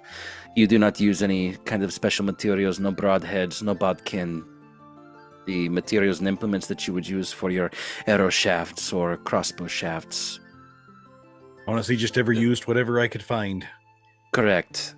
I have a deep knowledge of arrowhead materials, shaft materials, as well as feather-type materials. I can give you information and knowledge of things to hunt for that I could create mighty arrows for you to bring down your foes. Ooh, that sounds fancy. Okay. I like him. What do you think, Arlen? I think if there is any kind of example that we could see, we would like I'd be happy to. He pulls down and reaches down, pulls out of a bag that he has. It's this case. It's a glass-topped case, and he sets it on the table. And please come look for yourself. And you kind of climb up, and Turpin, you kind of clamber up the stool. Good. On the table. He doesn't want to pick you up because then he knows the interview is over. So, but as you clamber up, you see this broadhead on this black wood arrow shaft with these red feathers on it. And the broadhead is serrated in five, not four, but five different directions. It's the star broadhead. And he says, I guarantee that whatever humanoid you place that inside of will never walk again. Wow. Likely will never breathe again, my friend. Ooh. There's actually like you're starting to get a little bit of a like a citrusy wave coming off of Turpin. He's getting kind of excited. He's like, this is neat. Who brought the lemons? Yeah, sorry, that was me. Apparently that was me. No, never mind. It's just that. Continue, please. What else you got here? Well, if you look over at this one, you will see the arrow tip here is a little smaller, but it also kind of pinches out. This is what we call a bodkin arrow.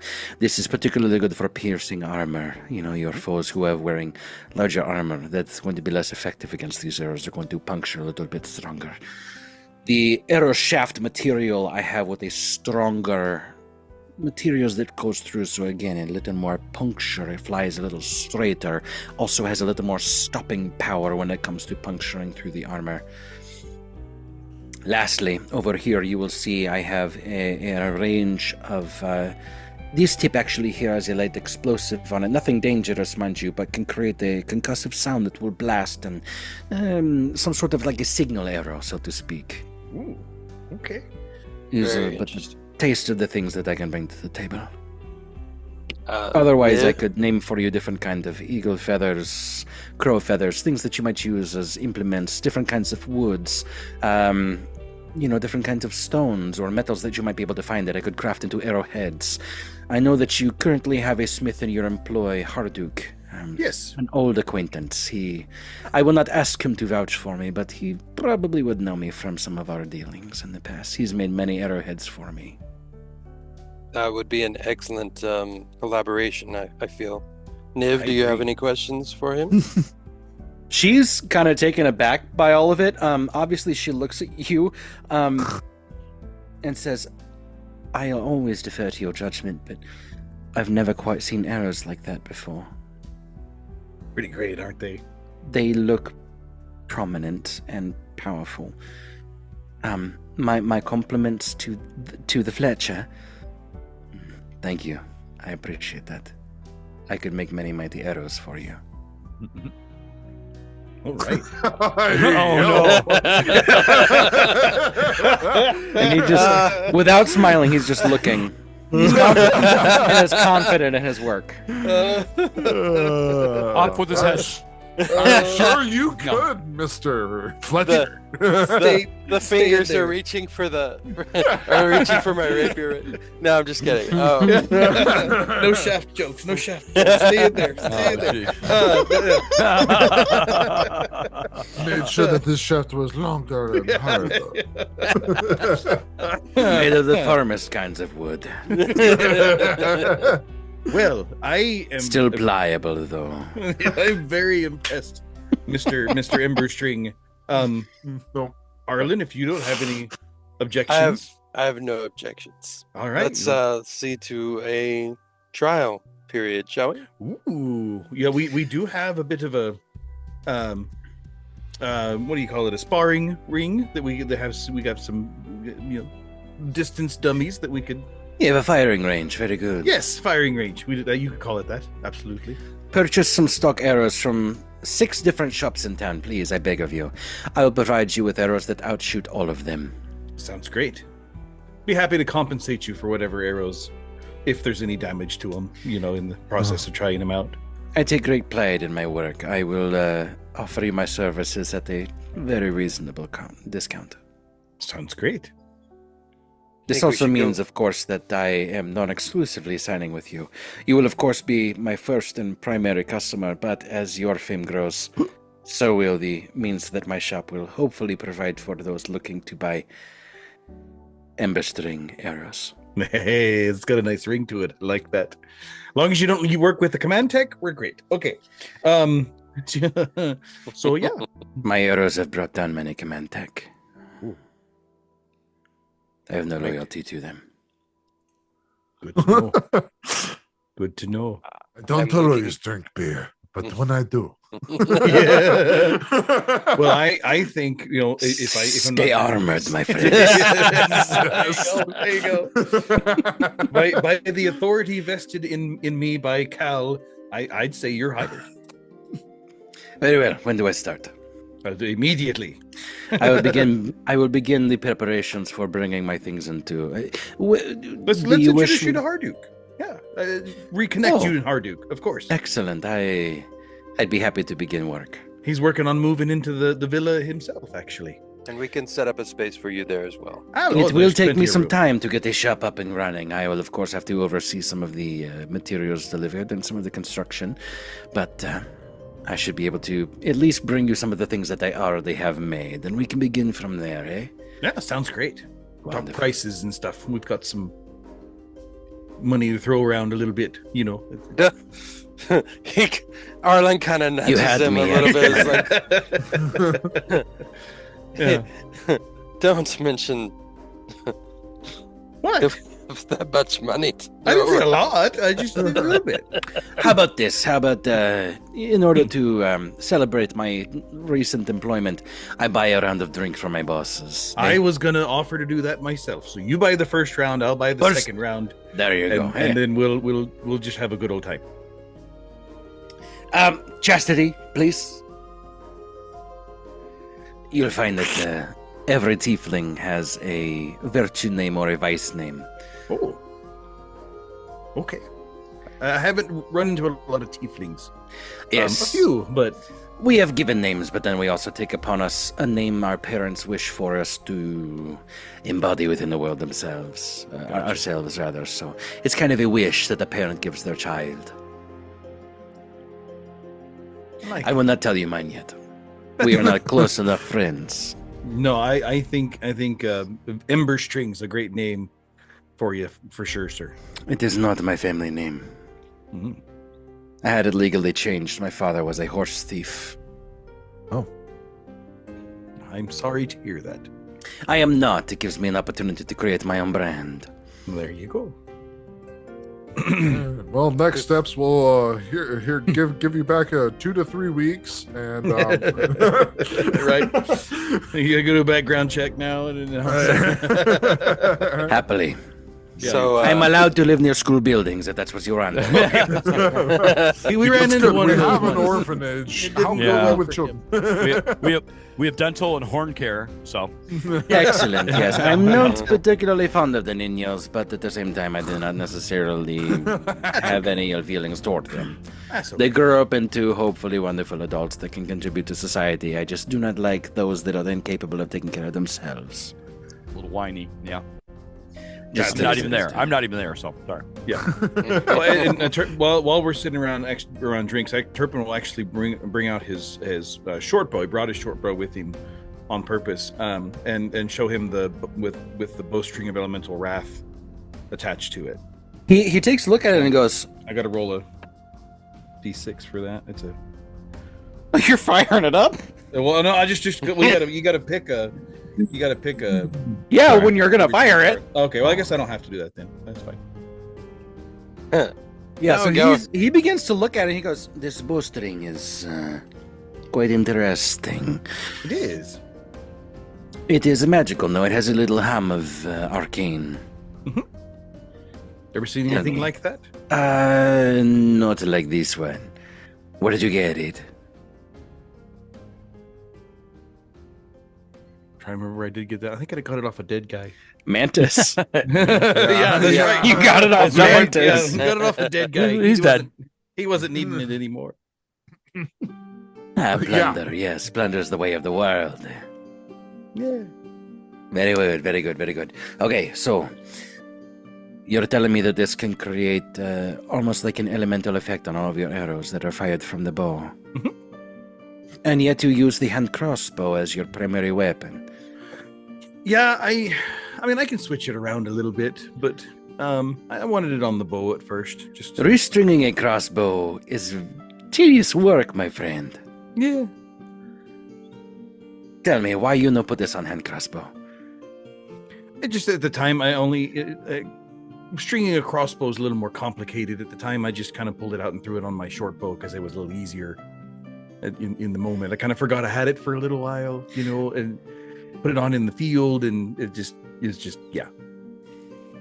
I do not wish to brag, but I might be the highest functioning alcoholic you've ever met. I can do very good things after having a couple of drinks. Oh, okay, I can restring now if you wish.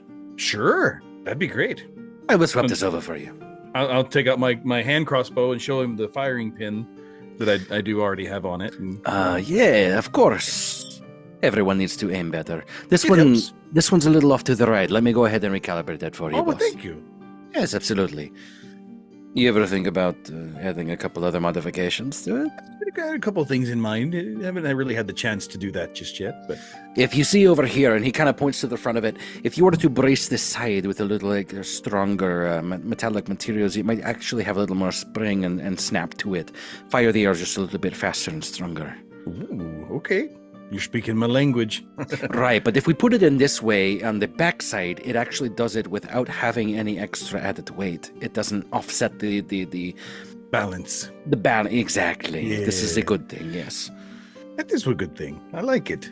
I could do a little extra modifications on this. It would take some time and a little extra work and obviously some materials and coin, but we could make this the talk of the land. This weapon would be legendary by the time we are done with it. Oh, Especially in the hands of a legend like yourself. Well, I try to be humble, but I appreciate that. My legend is You kind do of not- starting you- to get a little big. You do not need don't be humble with me. We can talk shop. Oh, you know How how many- many? You know how how many many giant rams? spiders I've killed with this thing? Tell me, how many rams have you Oh, released with this little crossbow here? Oh, it's hundreds must be. See, At this that's point. what I'm talking about, yes. I need to Yes. start notching it. Everyone for every rem. You kinda- Signor, this is beautiful work. Pardon, my accent gets a little heavier when I drink. I love. I'm Aubernese, by the way. Aubernese. Oh, really? Yes, have you ever seen an Aubernese sunset? I have not. One of the most gorgeous things in the whole world. Well, maybe one day we'll see that. I will take you there myself. To date.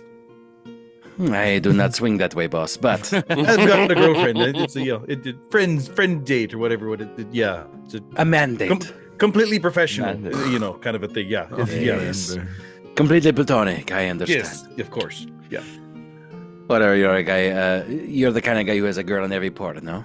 No, that's more like they can't all be like me. a different. Okay. A different friend. Oh, don't say it. Don't say it. A different friend of mine. It's more like that. He looks at Ireland and goes, you're not strong enough. Wow. That's funny. Arlen's reaching Niv for his sitting rapier right again. there. Niv looks at the ale and just downs the whole thing. I'll have another, please, Chastity. It's on him.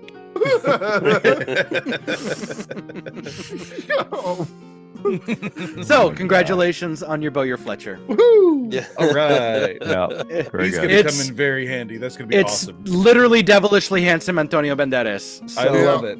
I was gonna say I love Antonio Banderas, like that the whole Yes. character thing. I'm just Yes.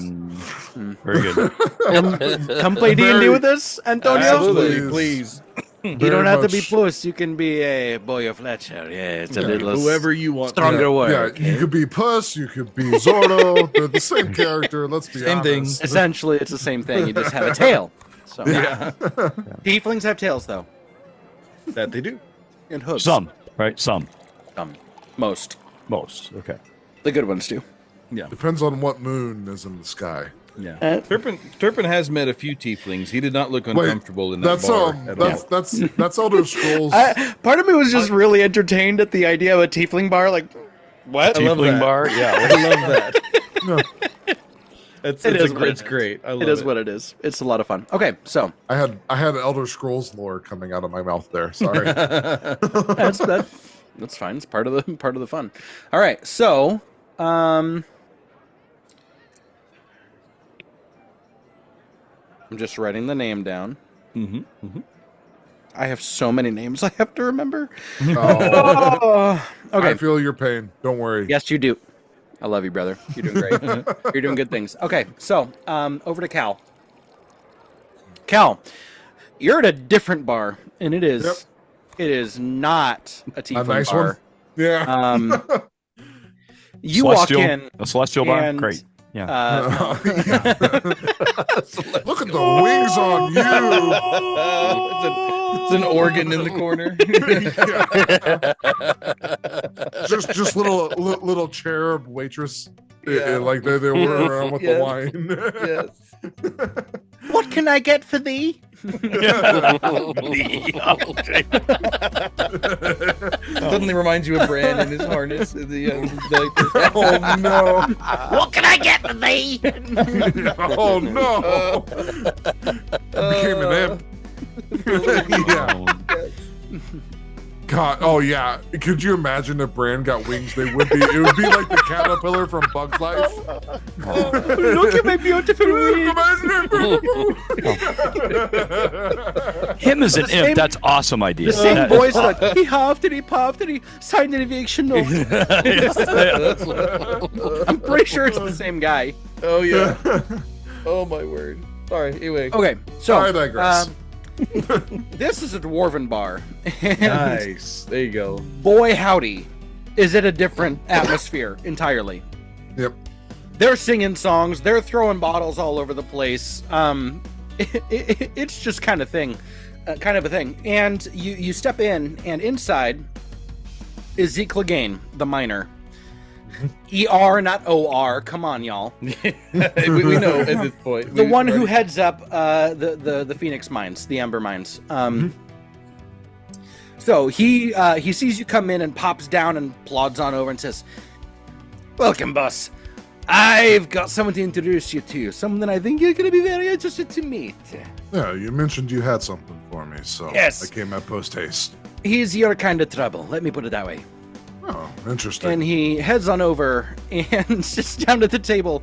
You sit down, and this guy has got his head like in his arm, in his armpit, nooked into his elbow. And he pops up and goes, "Oi!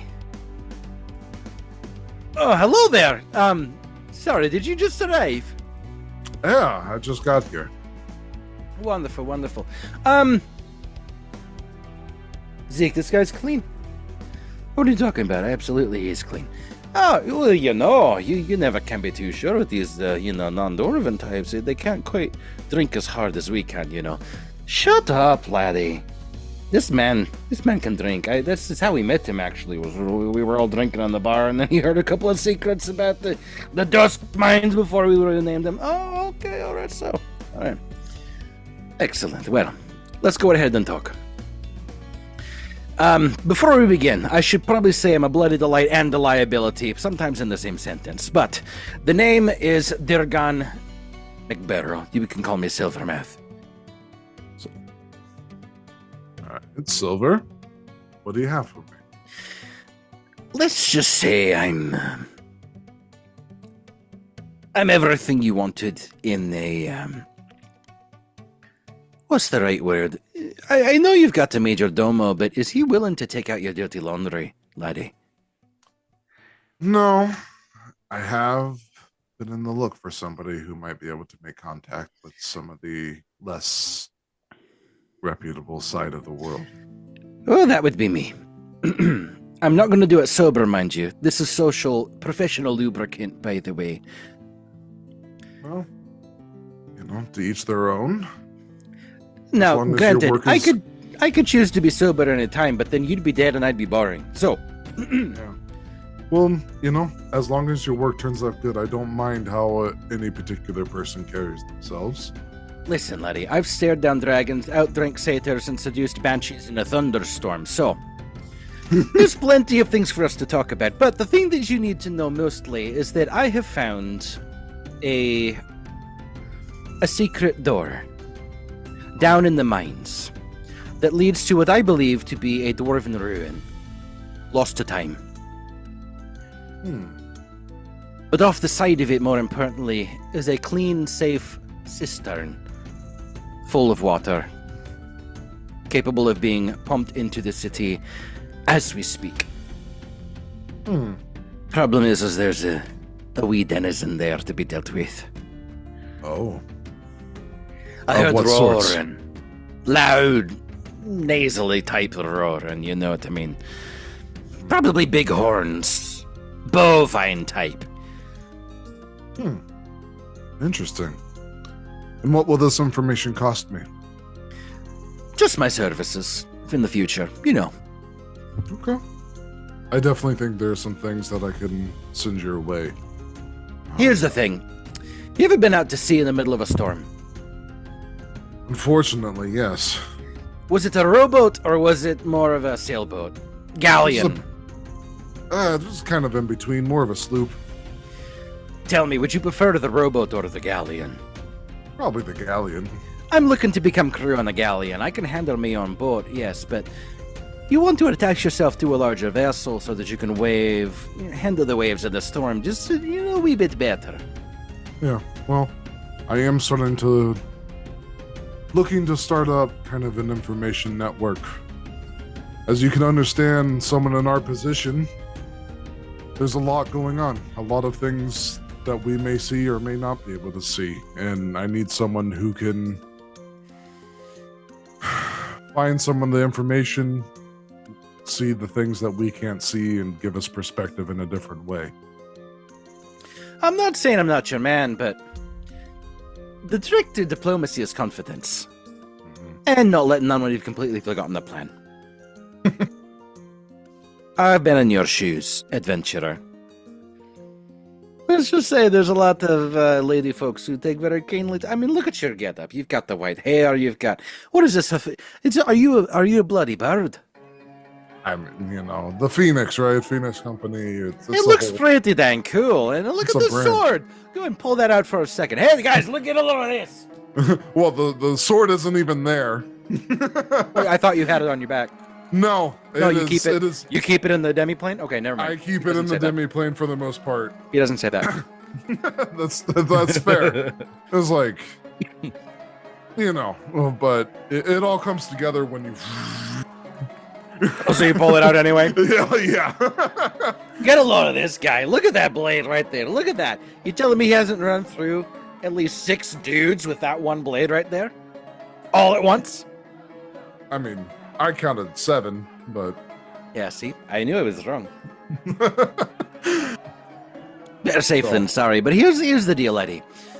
You need someone like me who's capable of taking out your dirty laundry and doesn't give 2 rats booties about where they end up, if you know what I'm saying. Someone who's capable of ambiguous kinds of work without getting their panties in the water. Yeah, well, obviously I've styled myself as the White Knight, but I am very aware that the job doesn't always... It isn't always happy. Well, so. Mr. White Knight, let me be your shadow. And then he just gives out this massive belch after, quite a nice phrase, but at the same time, you can tell this guy, he fumbles into the right thing, even though he might look like a complete idiot doing it. Yeah. There's Cal's picking up on a certain level of confidence and capability underneath the veneer. Yeah. You don't get to be the way he is without having some kind of capability. So Cal kind of says, all right then, let's seal this partnership to a drinking contest. Now you're talking, laddie. All right. Are we talking the hard liquors or more the ales? What's your poison? You can pick, and we'll go from there. I don't want to kill you, so we'll stick to ale. Shoots yourself. How about that around there, laddie? Actually, make it 3. Only 3. 3 to them, 1 to us. All right. You know when your doctor asks you about how often you drink and you just say social? We're gonna binge tonight, laddie. Let's do it. I could use a little bit of a cut me out, so it's been a rough couple of weeks. Well, then you're in the right place. And the barmaid, very low cut top, she comes and sets 6 beers down on the table. All of them pints, by the way, and she gets up and don't ever ask for anything less than a pint in a dwarven bar. You're just gonna make everybody angry. Ticket of the tade. All right, here we go. And he slams. And Cal's gonna do everything to match. And it's gonna run through the beard just a little bit, not much, but just a little bit dripping off of the hair. And he, some of the people are starting to gather around. Anytime anybody's trying to match drink for drink, the crowd's gonna gather, right? The band picks up, everyone's having fun. So, Constitution saving throws. All right. 21. Easy. So he's a dwarf and has advantage on poison. Of course, he's gonna take this. I know. He only rolled an 11. Oh no! Does Cal's angelic ancestry help him at all? No, that's necrotic and radiant, and then as paladin, I am immune to disease, but not that. I do have one trick up my sleeve that I can potentially go for, which is I can do 5 points of lay on hands to cure any poison or disease. Oh, there you go. There you go. There you go. He lets out a big old belch. Just one of this. Laddie, I can feel the other rounds that I've been working on already. Let's go. Takes the other glass, slams it, and just goes. Second round. 18. He rolled a natural 19. And this round, he slams it down and goes, woo! That's what I'm talking about. All right. Just say we got a couple of lassies over here to get us another. Oh, what are you feeling in your fingertips? Is it starting to affect you, laddie? Just a little bit, maybe. I don't know. Excellent. Darwin. And he looks over and there's a there's a bachelorette party over at the next table. Oh no! Hell yeah! And he's Dwarven bachelorette. Oh yeah, totally. Wow. Let's see. You're occupied, taken, spoken for, but the rest of you. How about this? I just got hired and I'm trying to drink this guy under the table. Who wants to keep bringing the ales over? We'll get a couple for yourself too. No. Put it on his tab. He's paying. Hey, that's what it's going talking about. And so all of a sudden they start bringing them over, and they're all in like, it's the themed, like they've all got their sashes on, and so they all have different names. Like there's Miss Sassy, there's Miss Miss Don't Ask Me About What Eggs I Like. There's Miss I Won't Smile for You, Don't Ask. All of them super, just in their own lanes. But they all start buying drinks, and they're going to start joining in. But third round con saves. Cal's eating it up too, and egging like he's for anyone who would know him, he is cutting loose for a lot of different reasons tonight. He found his excuse. Makes sense. It makes sense. Go for it, buddy. All right. Another con saving. Another round. Alrighty. That's gonna be a 15. Okay. His roll. So at this point, being about 6 pints in, dude. This. Yeah, you're starting to really feel it at this point. There's a stocking he's wrapped around his head now. There you go. Awesome. I love it. Okay. Dyeing his hair. Yeah. he does reverse frosted tips. He gets a big heart tattoo. I love Mari. Yeah. Who's Mari? You should tell me. No. He starts pouring on the charm a little more with these ladies, and all of them are just eating it up. You could tell this guy knows when to lay it on thick. I mean, I'm just gonna say it. Craig Ferguson, come play D&D with us. Yes. One of the inspirations for this character. So he's just living it up, and you are matching him, if not out drinking him at certain points. You're starting to earn the style points and the respect points at this point. So you continue drinking. Gotta defend my title in this bar. You're doing great. You're doing great. All the dwarvish bars you've been to, yeah. So I met Zeke here. And the group starts to hop kind of around town, and you're hanging, right? You're switching to PBR. You're kind of doing what you have to do. It's cheap and it's easy, but at a certain point, it's not Keystone, so we haven't gotten there yet. Thank God! Thank God! that's prison currency. And stay away from the ice. Don't drink the ice. Yeah, there you go. Okay, so eventually, Durgan or Silvermouth kind of leans in and goes, "You're pretty all right, laddie. We can hang. I won't make you do this every night. No, I know you're not a dwarf, so your liver can't handle stuff like this on the regular, but what I told you is true. There is a safe water source underneath the city, and I know that you've been looking for one ever since your investigation before leaving for Innodes, so let me be your man. Let me be your guy, and I'll help lead you straight, and we'll take care of the city together. What do you think?" Yeah, that sounds great. What, you need a cold rag or something, laddie? No, I can't feel my face. Oh, so the cold rag would be completely a waste of time. No, I appreciate it, Silver Tongue. I'm one to understand that not every decision is easy to make, and sometimes you have to make hard ones. So I'm excited about the potentiality of what we can do together here. Finding the solution is a big reason why we can drink tonight. So I'll just say thank you for saying that, and that gives me the confidence in saying that I'm not going to tell you about every single thing that I do, but if you hear about things and they cause you to have questions or doubts in me, just remember that Kywind's my home, and Phoenix Company helped save my home. I've got loyalties where loyalties are due, laddie. Yeah. Well, and if anything major comes up where you need the actual the Phoenix, and he'll like flex. Show up. So much. We'll make sure to take care of it. This is turning into the Fabio show here. Pretty much. Yeah. Well, Cal who doesn't sail. turn into Fabio a little bit when you're that drunk? Yeah. Cal set sail into legend amongst the dwarves that evening. Yes. I'm not going to say that you don't find a a bucket at some point, but he once like everything's like kind of dying down and everyone else, he'll use his lay on hands and then he's instantly sober again.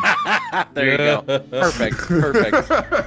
He's the best of us. He's capable. Okay. Yeah, he knows how to party, but as soon as it's over, he's like, all right, well, back to business. I guess. Back to business. Yeah, you get the business side. Okay. Party up front, business in the back. Okay. So he cut his hair. Remember, he has short hair now. Yeah, that's right. There's his haircut. Yeah. All right. Let the mullet loose. That's right. So there was a little bit too much Fabio in the portrait, so I changed it.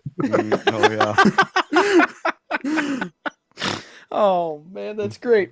Okay, So Phoenix Company, go ahead and take a long rest. Yeah. Congratulations on some of the new artisans that you've attracted. A spy, a Fletcher. We'll get to the others in due time. They don't all have to be pomp and circumstance and big showy. But the next morning comes, and you, Cal, you're feeling great. No. Arlen and Turpin. It's not that you overdrank. But certainly the tieflings are capable as well. That infernal blood. So as Beatrice brings out coffee, you're a bit surprised when the door opens and another joins you at the breakfast table. Using her cane to support her bad leg. Oh. In walks Janelle, the lady steward of Kywind. Arlen, you immediately take a big old swig of coffee, try and hide your face as much as possible, but she kind of comes in and says, "Good morning, Phoenix Company. It's good to see you. My lady. Welcome How home. are you feeling? It's good to be back. You know, I feel pretty good today. Good. How's the leg? Not as sore as it was yesterday, so we'll take it as a win. Progress. Sounds Yes. good. What brings you in this morning? Actually, I was looking to have a little bit of a conversation. Mm-hmm. Okay. Should we get all the guys in? Or This suffices. The three of you is okay for now. I have been told that there are musings of Inode's fall, so to speak.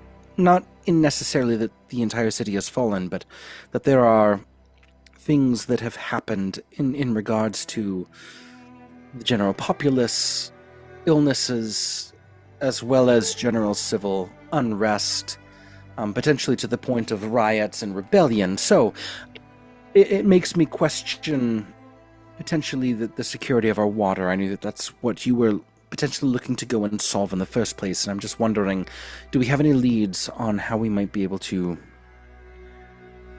unattach ourselves to what Inode is currently in terms of their circumstances? My lady, last night I secured the assistance of an individual who informed us of a very strong lead. I was going to wait for us to finish breakfast before I was going to muster the rest of Phoenix Company to investigate personally to secure potentials. So the lead comes. I won't call him reliable yet, but from someone that I trust at this point, we believe that there are dwarven ruins under the city and then part of that ruins created their own system that we could then use to pump the water collected from that system into the city ourselves. So, that said, he did say that there was danger in said system as of the moment that the company was going to have to deploy to resolve. I have also for you, I have a full report written up of our time and travels in Inode, and of any of the information that I also just briefly relayed to you so that you can start to see the wider picture and the ramifications of our most recent outing. Wonderful. This is more than I could have hoped for. Okay. I will look forward to reading this report. This is... She sits down and takes a mug, and Beatrice comes over and quickly pours her coffee, and she takes a lump of sugar and puts it in and kind of stirs it and takes a big sip of it and says, I must say it is good to have you home. It's good to be home. Arlen, she does look over and makes eye contact with you, and she maintains it. It is good to see you again, Lady Steward. She smiles. I will not ask necessarily what you all encountered. I'm sure that some of it is in the report, and I will not bore you or waste your time. Just nice to rest the leg for a moment. I actually have a meeting with some of the individuals running the Dusk Fair in the absence of...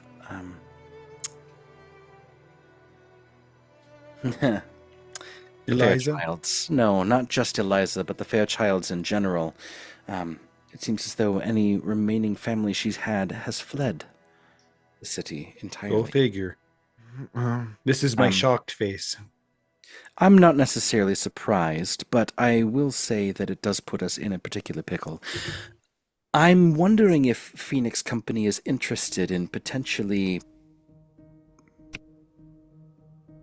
heading up some sort of umbrella network that some of these less fortunate business owners might find themselves able to cling to, something that they might, I don't know, well, have a means of securing some of their goods, their contracts.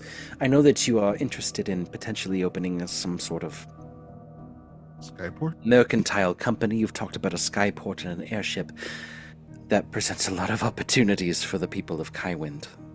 I think that sounds right up our alley. You know our dedication to trying to better the city, and if there could be some sort of merchants guild that we could form in order to make sure that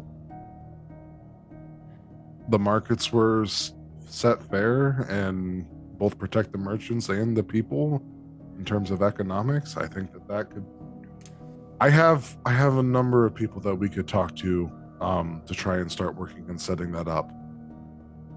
I know the departure of the Fairchilds is a pickle, as you so deftly put it, but I think of it as cleaning away the rot from a wound. I enjoy cucumbers that have been left to sit in vinegar and dill. Don't get me wrong, but the thing that I'm worried about is more the morale of those that are... Well, if you need us to lay our name to any plans in particular that you have it. Very well. My lady, there's 7 new hardfoots in town that are looking for something to do. I can't volunteer completely for them, but, there's... New or returned? Returned is probably a better word. That's fair to say. My Uncle Narek and Aunt Petunia and my cousins are all back. Please welcome them home for me. Of course. I would enjoy a chance to thank them for everything that they've done. My father spoke so highly of your Uncle Narek. Well, he's probably around they're here at the villa. They're probably around here somewhere. And we tend to sleep in a little bit. He had long travels yesterday. It's understandable. The fact that you're so able and willing to jump up and agree to helping the individuals in the Dusk Fair it's quite reassuring to me. Always. She stands back up and grabs her cane and says, Arlen, I would fancy a word with you if you are able. Of course. Shall we walk in the courtyard? Briefly, I will need to be leaving soon, but yes, there was something I was wanting to address to you specifically. My lady, Pepin? just send over Cal? any information that you would wish of us, and I'll review it. And I will send the roster of names, the companies, and those willing to attach themselves to Phoenix Company from this point on. Thank you. I do appreciate it so very much. It's amazing to me how much you've sacrificed for this city and what you're continually willing to do on our behalf. Truly, it seems as though you've become Kywindian overnight. This is our home. And it's better because you're here. Thank you. Lady. And she looks Arlen stands up, starts leading the way to the door. Yeah, she's walking with you. She's slower because of the cane, but as you're reaching the door, she says, I can't help but feel that there's a tension between us. I'm sorry. Slight is mine. I apologize. No, please. I don't necessarily need an explanation from you. What I wanted you to know is that I found a loophole. A loophole?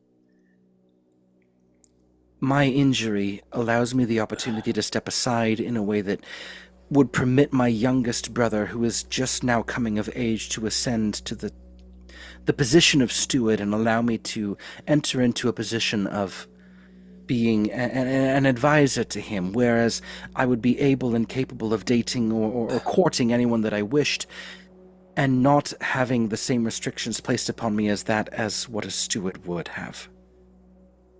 I see. So sorry that I said anything in the first place. I should have just kept my mouth shut and just went along with this and sought him out. But I didn't think that any of my younger brothers had any interest in this at all. But it turns out that the youngest is actually quite taken with politics after this last election and everything that he saw you and the rest of Phoenix Company accomplish, and the relationship that all of us have now together. So I'm so sorry if I hurt you, but Alan, I want you to know that my feelings are so very real for you.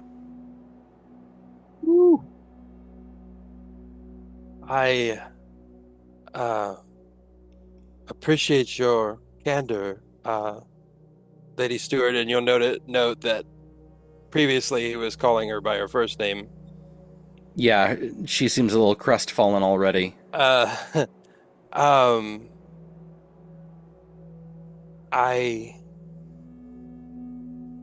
am very fond of you. The time we had together was brief, but and of course I will cherish it, but I'm afraid that I may have other of course. No, it's no trouble. Please forget that I said anything. I've only have the papers drafted. It's just a means of throwing them in the fire, of course. Lady Stewart, before you go, and again, I'm glad you came to me with this, but I do want to reiterate that you have done such an amazing job of guiding this city through perilous times, that you've shown incredible leadership and been everything that this city needs, a guiding light, if you will. And while I do appreciate the gesture more than my words can say, I think that you are an incredible ruler, and to step down for someone such as myself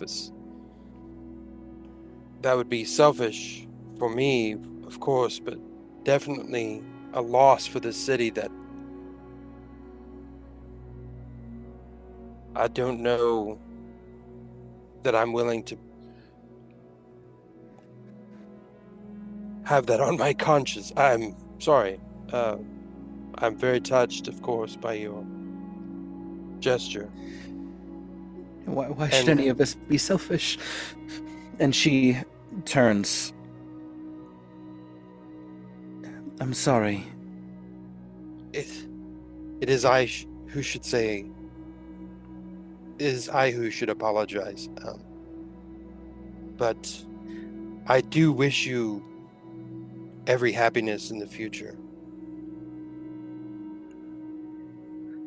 And the same to you. And whoever it is that has won your heart. And she begins to walk away. And as she reaches the gate, you hear a small clatter. And there falls a small wooden whittled icon as she leaves. Oh no! This better work out with Div. I better. Oh my word! If it doesn't, Cal's gonna smite you. Well, I appreciate the selflessness of it in a sense, but I'm not sure if it's real. But I mean, no, I should say that. Jeez, Brendan. That's rough. Ouch! Wow, that Out of So left field. all of our jokes just became real. Oh my gosh. Oh my goodness. wow. I did not see that coming. I know. Oh. Don't worry, I'll still But- paint you like one of my French girls. But Arlen made the right choice for himself, for sure, in that moment. Okay, all right. Let me just... And probably for Kywind, Janelle let's just will face it. remember. Yeah. Cal's like letting her cry into his shoulder, and he's like looking like scornfully over at her.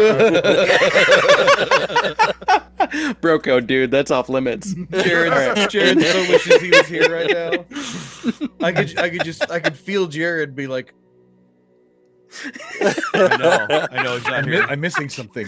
Yeah, too he's bad. he's gonna be feel it. screaming at the recording like, no, I should have been there. You made one Too mistake. bad that Niv wasn't there to see that. All right. Oh. Man. Well, You made a mistake. Probably a good thing. You haven't No, you haven't met the mother-in-law yet, and that could No, be a that is big true. problem. Future mother-in-law. Yes. Mother-in-law. You go with him. Yes. Future potential mother-in-law. Yeah. Yes. Oh Okay, my so- Good God. point. That was heartbreaking. Thank you so Oh, wow, yeah, it's not every day you'd meet somebody Oh, who'd be man. willing to give up everything just to be with you, and then you found somebody in Hey. 3 days. You don't know. You don't know the conversation that was had between Lady Janelle and Arlen at that You're right. I At don't that- know. dinner. True. So, It was That's true. We don't. it was equally heartbreaking at that moment as well. Oh, who wants I'm to sure. go clear a cistern? Yes. Yeah. By all means, let's do that. I'm Let's sure do it. Arlen is PO'd right now. I'm sure someone feels really good that they were replaced in less than a week. I'm sure. All of a sudden, Adam Sandler cuts in with "Love stinks." Yeah. Yeah. All right, so I'm Jay gonna go Giles, ahead. man. I'm gonna go ahead and get our map going here because Yo. what's the best way to follow up heartbreak than slaying monsters? Let's go. What's better than that? That's really funny. That isn't funny. That You're was a welcome, Cody. great You're welcome, Cody. job. Yeah, You did good. you did good. Yeah, you there's no good way to respond Oh to man, that. no, You Nope. can't win. No. no, there's Oh. not. My word. And Arlen may be a lot of things, but he's not a two-timer, so Yeah, There you well, go. Good, good. good, I'm glad. Yeah, like it's just like, oh gosh, I would That- crumble. I would. Oh, that I was wouldn't- brutal. That was pretty brutal. I'm not gonna that lie. was brutal. You're welcome. You're welcome. Okay, so let's talk. Let's talk the cistern. What is your guys' plan for going down into the cistern? Well, It's in the mine, right? It's down in the mines. down in the mines. Oh, do we have to ride them? Oh, let's ride. can we ride the mine thingies carts again? Yeah, you can ride the Yes. mine carts. Yeah. This time they're well maintained. I was so you just can have an saying. enjoyable ride. Right, yeah. Zeke's done a really good job. Zeke has done a good job. He's maintained them well. Hey, I'm down. And he said Yeah. bovine, the creature. Did you share that with us, Cal? Yeah, I give them all the information and stuff that I was given. Obviously, the directions and everything. We still have audio. We still good on that part? Mhm. Okay, good. Yes. Yeah. I assume Silver Tongue actually probably left kind of a packet of all information he had on the location that I would be able to share with everybody. Mm-hmm. Again, and then you and I kind of off screen, I think we can talk about kind of the designs and stuff that I have for like what Cal wants to do overall with kind of him as kind of like the main lieutenant of this other the spy network. company. Yeah, the espionage ring. Yeah, yes. I like it. So, yeah. You guys have seen over the past 6 months Cal really shifting into kind of an interesting side of a businessman, not something you saw before, obviously, of running and maintaining Phoenix Company. All right. So, in regards to the logistics, obviously a minecart can only hold so many. Yeah, I think we should leave Bran behind. I think Kara can dig. Bran is probably a little large. That's fair to say. For that, I'd be okay. Do you think I could put either one into the keeper's chamber? Yeah, I mean Howie could come along this time. I might have a companion for once. There you go. Bran can watch over Franklin for the evening. He's great with kids. He is great with kids. Who else do you think we should try to bring down?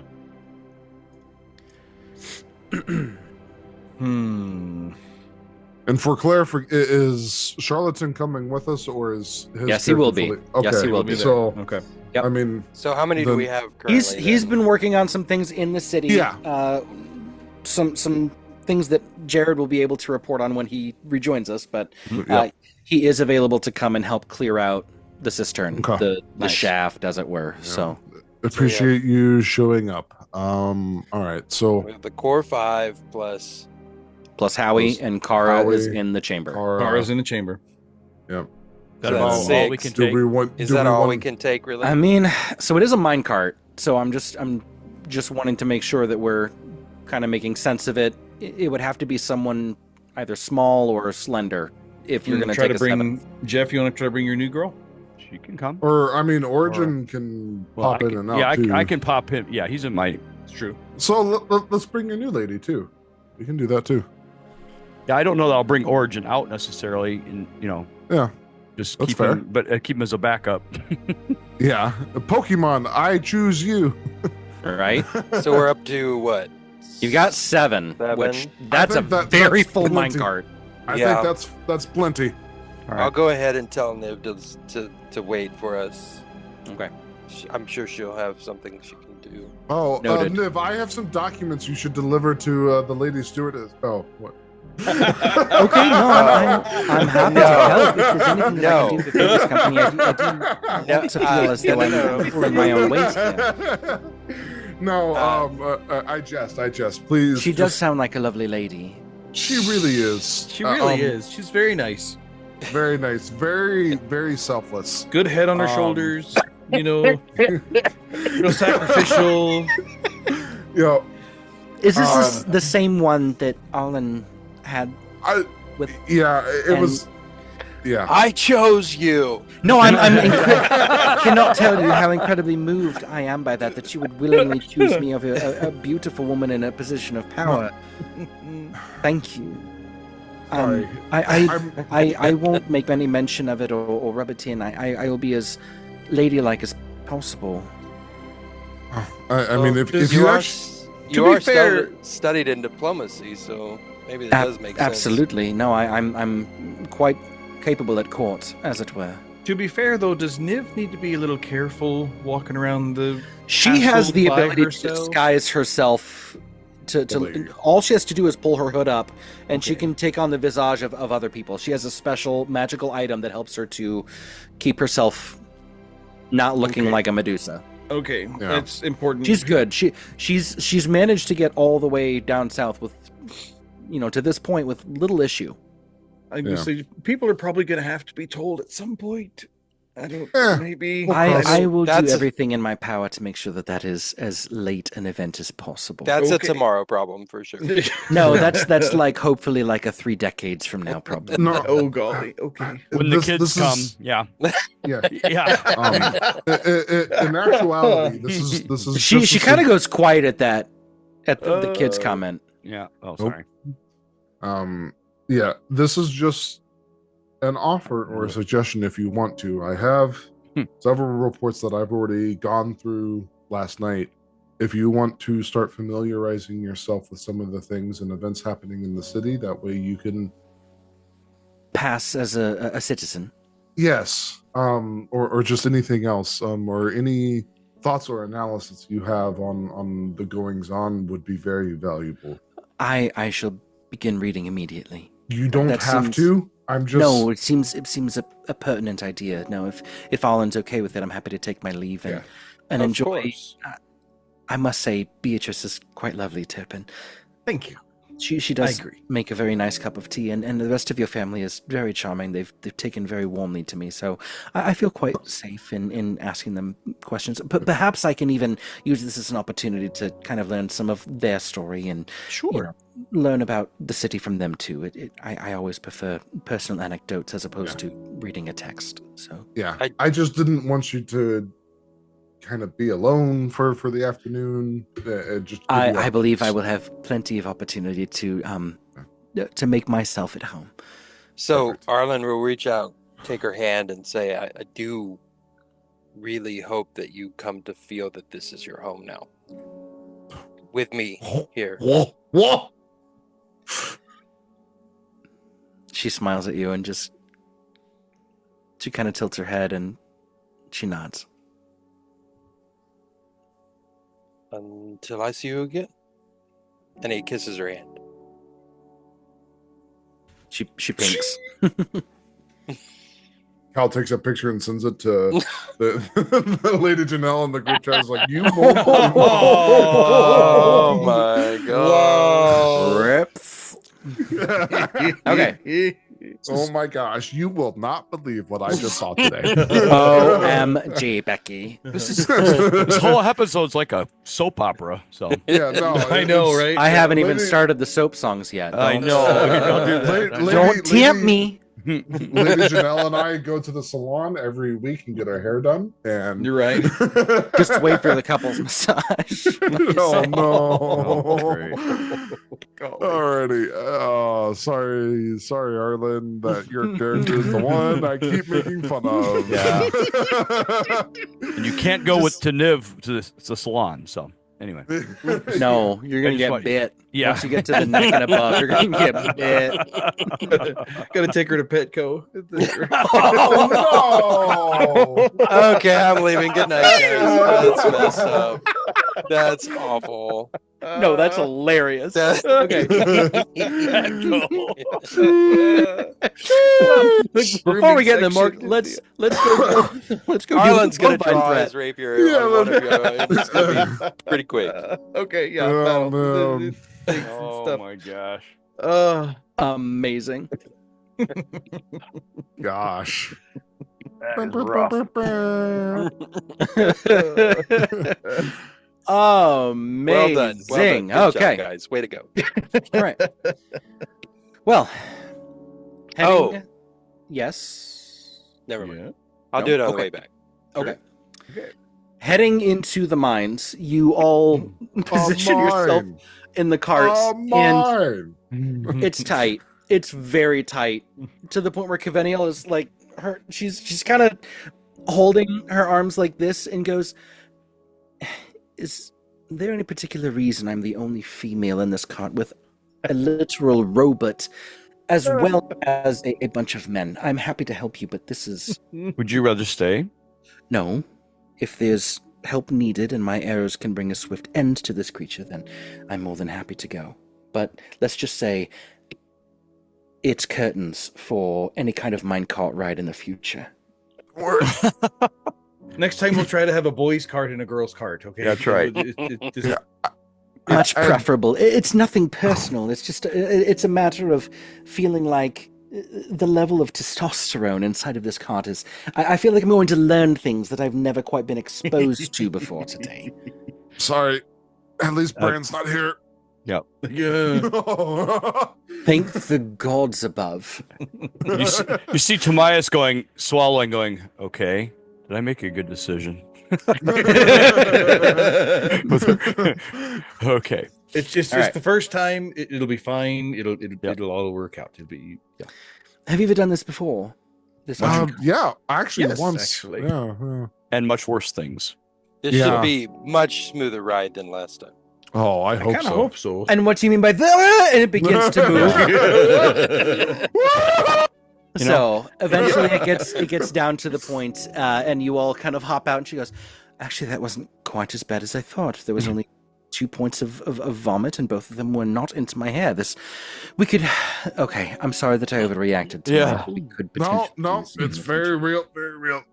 We don't know exactly what we're going up against here, and wanted to see what you could do. You'd love the sewers.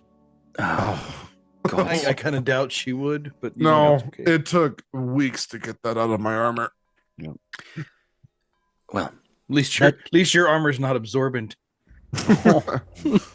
let's be on then. There's underlayers. Well, that's fair. So, All right. yeah, every layer of armor has a gambeson underneath. So, Yeah. You can imagine how that gets soaked and then baked by the metal really plates. traps in the flavor. Oh, no. Comedy All right. Central, come play D&D with us. Right. Oh, It's gosh. a thing. It's a thing. Okay. Or College Humor. That was a College Humor skit. Okay. Yep. All right. Oh, I should not be referencing that. Okay. Moving on. Brendan Lee Mulligan, come play D&D with us. Yes, that would be amazing. Okay, There we go. So, all right. I'm gonna do mage armor, and I think Charlatan would do Eyes of the Night. Oh, share Eyes of the Night with everybody? Yes, Yeah. with There you go. everybody. Yep. Yeah, For Everybody, those who your need it. dark vision goes out to 300 feet. there's four willing creatures. So 4 willing. So the rest of the main party, I'm supposing. yeah, Yeah. anybody else? Yeah. Everybody else has, because Kaveniel has dark vision. So She's got 60 feet. Yeah. Yeah. Okay. Who's I've got Howie's 60 got. feet. Actually, Howie has nothing. Really? Well, we can't give it to him, could we? He's got a headlight, I would imagine, but That's light. yeah, we don't necessarily want that. So Maybe we should give it to him. I don't mind sacrificing it. No, I don't my, care either. You got the Yeah. goggles. I got my Turpin. goggles. Yep. Okay, so Turpin wears goggles. Got it. Howie gets vision of the night. Okay, so Got it. I'm good that with works out. Now, So- I know you're legally not a human, but this should still work for you. Should. Thank you, Master. All right. Well, Can I just say, it is good to be back by your side. it's good to have you back. There are a lot of times recently where I really wish we had some nice artillery support, so I'm happy to That's have true. you here. It's very true. You tell me to shoot, and then point. Nice. Wait, shoot them. Never mind. Ready, fire, aim. It takes a moment for my module to pop up from my shoulder. That's fair. Ah, That's fair. The crystal Understood. spins while you point. It's it's been a long while since we've actually had you in combat. It's been a minute. Yeah. Shall I play the song? Not yet. Maybe later. Very well. Whenever we start, whenever we engage. Go Entering stealth mode then. ahead. Good on ya. And as you're stepping off the cart, Mhm. the silver mouth McBarrel is there. He goes, well, good on you to make it. Oh, look at the rest. This is a shot bunch. Yeah, we do all right. Yeah. You look dapper like you're ready to go out into town. Well, for the posters and stuff, we have a signing at 7. They're singing songs about you in the bars, right? They better be after the last night's performance. Well, I'm just saying the Ballad of the Phoenix Company has become a major hit over the last several months. Yeah. The Ballad of Phoenix Company. Yes, You guys many of haven't the heard bars it are yet. playing it. No, it's actually unironically pretty good. It's quite tasteful. I'll agree. I get a little embarrassed whenever they do it when I'm there, but Yeah. Yep. So, but hey, the heroes who brought the city to its knees. It's got a little bit of a ring to it. It's quite nice. Oh yeah. Yeah. That would be us. I should get some autographs. I could get in with some folks if I had autographs of Phoenix Company. Well, if you another time, you're busy. You're doing a thing. We met here just randomly. There's nothing going on. You have nothing else taking up your time. No, in all reality, I'm pretty sure there's quite a large minotaur downstairs. Oh, minotaur. Okay. Yeah, it's more what I meant by bovine last night when we were talking, Larry. Well, yeah, okay. I don't even remember. I'll be honest. Moo. Yeah, it's kind of a thing. But I'll just say, I don't know how long it's been down there, and I don't know necessarily what they eat. So that tells me, was it like trapped in a maze or something? I don't think so. Like it's a cistern. It's a room that's got a bunch of water in it. So I don't exactly know, if I'm being quite honest with you. Well, we'll see what we can do, and then good luck. I appreciate it. If we don't, I'd imagine it's nothing the 7 of you couldn't take on, but it might hurt a little bit. And you are, sir? Pardon me. Where are my manners? I can't even believe that for a second. This guy just hammering on Durgan Silvermouth McBarrel. Pleased to make your acquaintance, Mr. Turpin Hardfoot, sir. Good to meet you, Durgan. That's quite a name. He's the contact that I mentioned last night. Okay, excellent. We had a great time. Great time, Larry. Oh, good time. Yeah. Painted the town. Very much so. I have to join you sometime. Sounds like fun. Oh, I'm sorry. Yeah, you must be this tall to ride the roller coaster.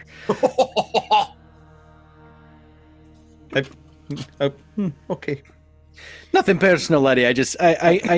I know your blood alcohol content cannot quite match up with the level of drinking that took place last night. So, it's okay. Nothing personal. Pops Kara out of the keeper's chamber. That's fine. That's no problem. Glory on high! You've got yourself a dragon scale drangle in here. Yep. Shield scale drangle in. That's pretty impressive. No, you don't have to get all fresh with me. Unless you really want to, but I'm promising you I'm a ride you wouldn't handle. All right. Anyway. I'm already spoken for. Thank you very much. So that being said, how about I show you the access point that we've discovered, and we'll start the unsealing process, eh? Yeah, sounds. He does have a thing with that. All of his companions are really large, and he's Okay, so it's a balance thing. This way, and let's do a balance thing. Okay. Pardon, your royal ladyship. You look quite riveting, Elvin, if I don't mind saying so myself. Please just lead on. Got it, lassie. Got it. There is another female here now. Okay, just so you know. Points at Kara. You're not by yourself. Sorry, no. your ladyship. And she just gives us... So, leading onto the chamber, Kara kind of gets the scent and kind of moves it to the side. That's a good girl. I'm not going to touch you. Jeez, so touchy, these she's a little sensitive. Yeah, I think so. It's like she's got tremor sense or something. Oh, does she got tremor sense? See, I'm learning new things all the time. It's lovely. All right. So she begins to move some of the things out of the way, and immediately this fresh air kind of comes into the chamber. It's wet. It's moist. Far more moist than what the rest of the mine shaft has been.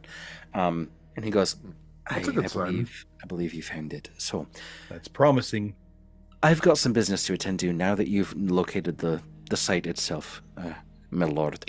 So, you check in whenever you need. I'm going to go ahead and make sure that all the other I's are crossed and the T's are dotted. How's that? Sounds good. We'll talk later. Sounds good. The rest of you, cheerio. And he begins to plot off. For those of you kind of close, there is this snorting kind of rhythmic breathing. Shall we It's a stealth in here? large beast that you're hearing. We should definitely sneak as much as possible. All right. We could definitely try. Yep. I'll put Kara back in the chamber for the moment. Back in the chamber. Caviel can do. Caviel. Caveniel will do pass without a trace then. She can do pass without trace. Okay. So I will take a group stealth check at this point. You get to add 10 to your number. Nice. Sweet. At some point, I need to try and get the thing that removes. Wait, no, I can't do that on plate. Yeah, it's a medium. 21 with your added 10. That's nice. That was about a 37. Oh my 37. Wait, so Cody, you got 21. Then we add the 10. No, that's with the 10. I rolled really low. Oh, you rolled really low. Okay. I rolled a 1, so it's an 11. 11. Wait, plus your stealth modifier. What's your dex mod?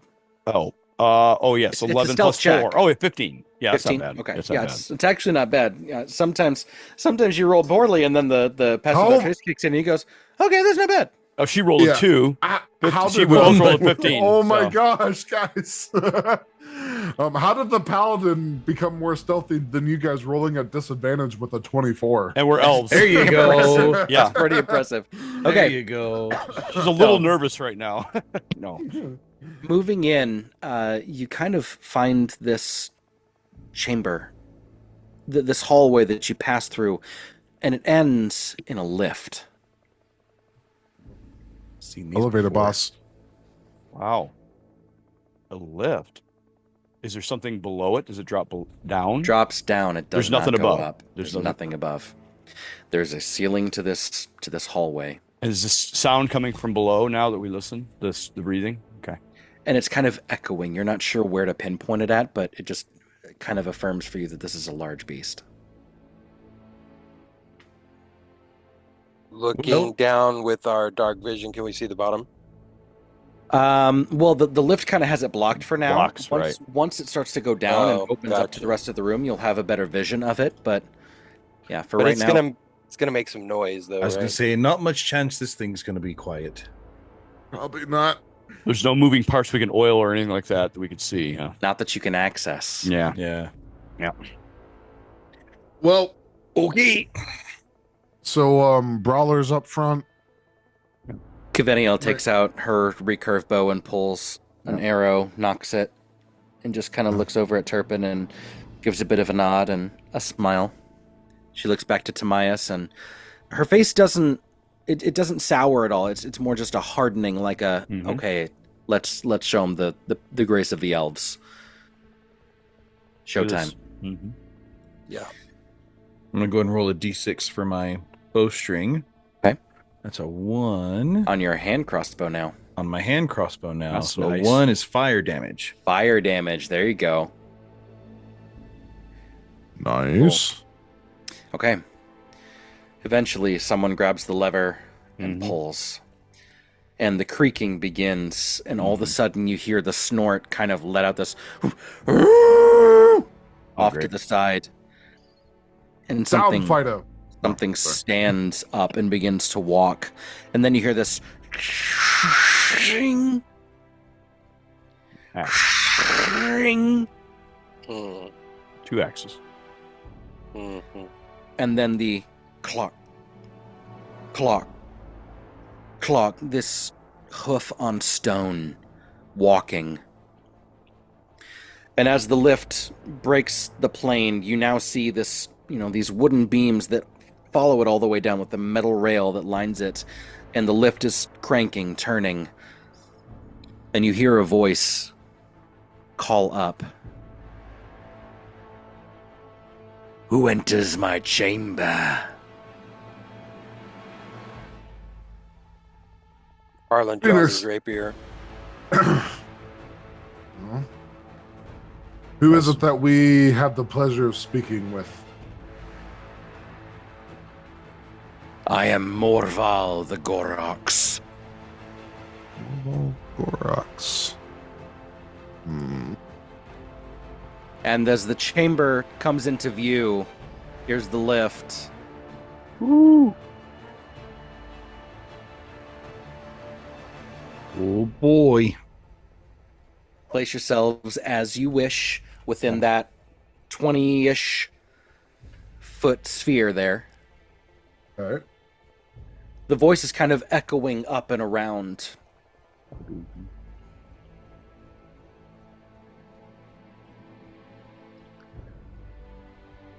And I will switch for my light crossbow then. Yeah, it'll be no action needed to switch between your weapons. But the Brendan, voice calls out. Yeah, go ahead. I'll say that once we kind of get eyes on, I want to try and bamf my wings out, like. Once you can see it, okay. Yeah, if you'll allow me to do that to where it doesn't take my full action on turn one, if that's okay, or no, it's up to you. If you so it lasts for what, a minute? Minute. This fight is not going to take that long. Okay. I'm okay with you doing it like as you're kind of stepping off the platform. Reaction, yeah. Yeah. I'm okay with it right towards the beginning. It'll just count. I'll give you one less action or one less round that you can do it with, so you'll get 9 rounds instead of 10. But that's perfect. Yeah. I'm okay with that. All right. The voice kind of bellows. It's this deep, masculine, gruff voice, and it's just, I've waited here for so long. Are the dwarves finally coming to reclaim their halls? Where's the voice coming from? It's kind of this booming out from the center, and it bounces off every wall. Can we see the whole center? Is there any way we could hide? There is that round kind of cylindrical chamber there towards the center. Oh. Across the water. I won't say it's the dwarves who have come back, but we call ourselves Phoenix Company, and we desire to take this chamber for the use of the water.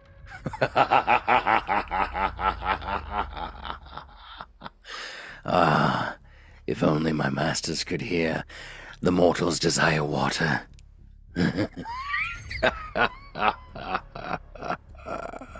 And who might your masters be, beast?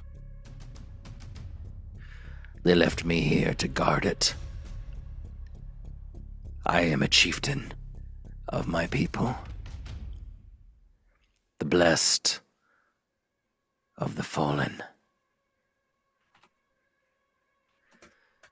I will be rewarded whether you slay me or not.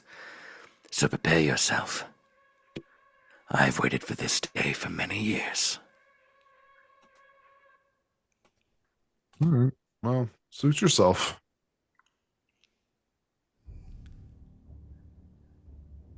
You hear,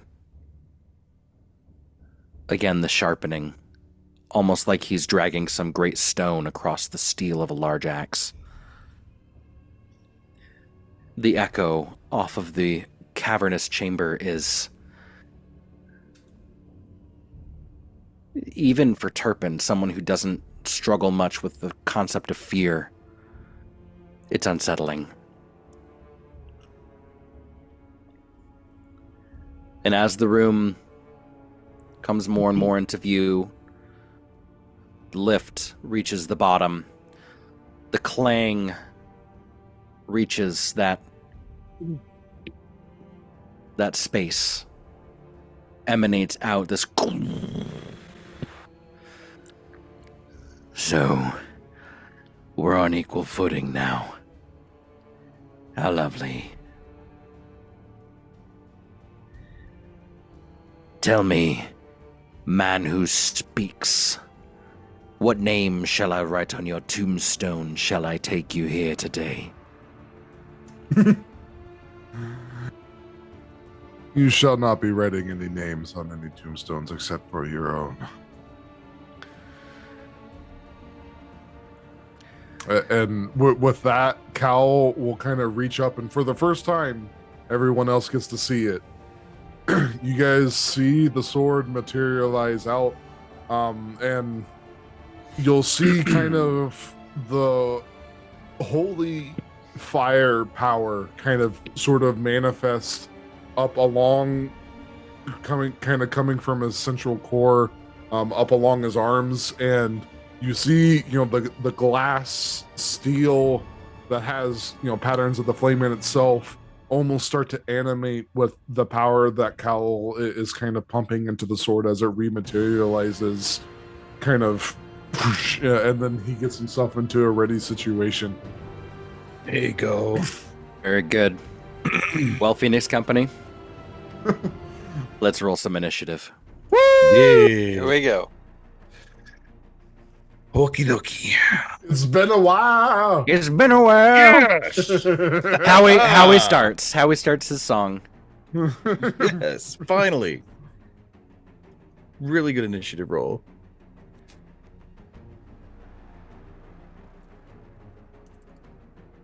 Okay.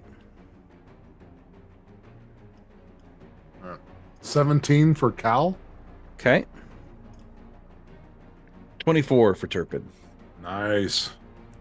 Arlen got a 21. Nice. I have to remember Howie. I saw Tomias's. Yeah, I have 23. Got it. Kaveniel has an 8.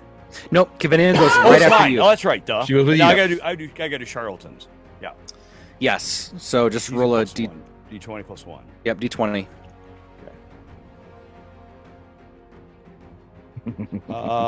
10. Okay. Let's begin. Turpin, you're up first. All right. So I don't see anything yet. Not at the moment. Alrighty. And I'll be kind of eyeing the center of the island down there and start moving this way. 5, 10, 15, 20, 25. And be eyeing the center, until I can see anything. Okay. I guess I hold an action an attack until I can. All right. Okay. Is Kara out yet, or Not yet. Okay, good. Not yet. Myas, you're up next. Question: how high is the island off the water? They're actually equitable. They're on a level playing field. Oh, okay. So you could climb right off the water. If you could. Well, if you had a boat or something, theoretically. Well, there's a ravine where the water sits. Right. But in terms of the land masses, okay. How deep is the ravine where the water surface is? there's maybe a 5-10 foot drop down into the water. And then to get back onto the island, it'd be about the same. Yeah. Okay. Interesting. But you're looking, and there's not a whole lot of light source in here at all. Okay. So understanding the depth of the water would be difficult, but okay. It's one of the big right? reasons why I wanted to get my wings out. Mm-hmm. Yes. Okay. Yeah, going across that. I mean, I could freeze the water, but that would not help us much. Okay. Oh boy. I mean, you could. I could. But I only can do a 5-foot spot, but at least allow us to get through across it if we had to. Yeah. Like, I mean, if you did it, like... If there's a little narrow spot here, that's what I was thinking, here or there, even the one next to it. Yeah, that or. Right there. But they jazz that up. Yeah, since we don't have any target right now, I'm going to cast the manipulate water cantrip and freeze that 5x5 area. Okay. Let's see if I can get a sticker on there. Ooh. No, doesn't look like they've got necessarily what I'm looking for. It's all right. There were. Oh, hold on. You said about right 5x5. there. It doesn't. Yeah, or I was. Yeah, I guess move that's it. good. That's as good as any. Yeah, It can move. Nice. No, I think that's as good a spot as any. Yeah, it's a little. Oops, yeah, a little big. I could do there. Actually, I think I'll do here. Right there. Okay. Yeah, so that way we have. It's kind of a. In case like you it. go down there, but Yeah, the stickers are cool. Way to go, D&D Beyond. That is cool. yeah, I this is know. neat. I it's made a lot of things really easy. If like a map I find isn't quite right, I need like beds or Add something. a couple of you can things just to it. Yeah, exactly. drop Bring them right beds in. onto Okay. That's cool. Okay, Kaveniel's just kind of holding her arrow, holding her action, I guess, to fire something if we can do I that. like her portrait. Yeah. Mm-hmm. Yeah. little more anime style. Yeah. Yeah. All right, Arlen, your turn. So now that part of the water is passable to the middle section if I go that way. Absolutely.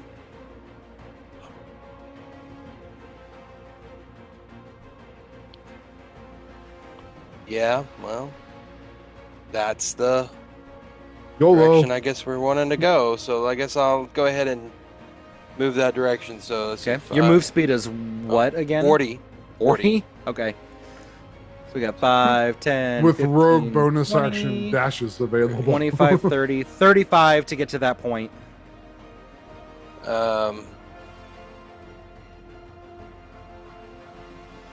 I'll stay. No, I'll move it one more. There 40. So you climb up and you get up onto the platform. Okay. Yeah. Well, guess who's up next? There he is. Dude. The Goroks. I'm gonna die again. You need to stop doing this to yourself. No, we had several of us that were holding an action. Oh, can I? Oh, Yep. crap. He comes into view, so that's going to be Tamias, Kuveniel, and Turpin. Turpin, yours is at disadvantage. Okay. Or I could just use my short bow. Okay. I still get 2 attacks. What would you have out? I would probably have the hand crossbow out though, so that's then it'll fine. be the hand crossbow. Yeah. So. Okay. All right. Disadvantage. I bet a 12 doesn't hit. It misses, unfortunately. Okay. All right. Second attack. How about a 16? Yeah, the AC is 15. Sweet. All right. I have not Hunter's marked him yet, so it's just going to be a D6 and a D4. Yeah, you're holding an action, so yeah, you can't use the bonus action just yet here. Nope, that's fine. And the D6 is fire damage. It doesn't add any damage to it. It just right, changes the kind of right. damage. Changes the damage to fire. Okay. Yep. And so that's going to be D4, 5 plus 5 is 10. 10 fire. Well, it's a D6 and a D4 for the dreaded strike. And then because I will bonus action hand crossbow again. You can't bonus action just yet because that's a held action. No, that's fine. Okay. He takes the 10 damage. 10 damage. Okay. Yep. Then that's takes the strike. Tamias, what were you holding? I was just gonna hold firebolt. I figured. Firebolt. Okay. Yeah. I like it. So, okay. A 20. Yeah. AC is 15. Okay. So we know damage. Okay, 10 damage. Another 10. 10 more. There you go. Okay. And then she hits automatically. Automatically right? hits. That's going to be a D8 plus 3 or 3. Four? Yeah. 3, I think it is. Right. The proficiency bonus. Yeah. Correct. So 4 damage. Got just under his armor. Okay. Good hits. Okay, so that's gonna be. He's gonna start off with his primal fury. So he enters a state of furious rage until the end of his next turn. His speed is doubled. Hang on, real quick. Yeah. So my turn wasn't completely over before he appeared, right? So I still have my action and my. You could have held your action.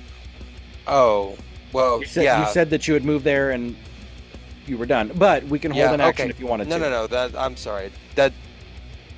No, that's okay. No, what action were you holding? I was going to hold a dodge action. Oh, well, you could take the dodge action, so he has disadvantage against you. Yeah, that's great. There you go. Yeah. Not a bad idea. Yeah. Yeah. You drew him out. The dodge action is great. Yeah. So that means that he's going to have disadvantage against you. That's awesome. Perfect move. So he's going to start with his gore.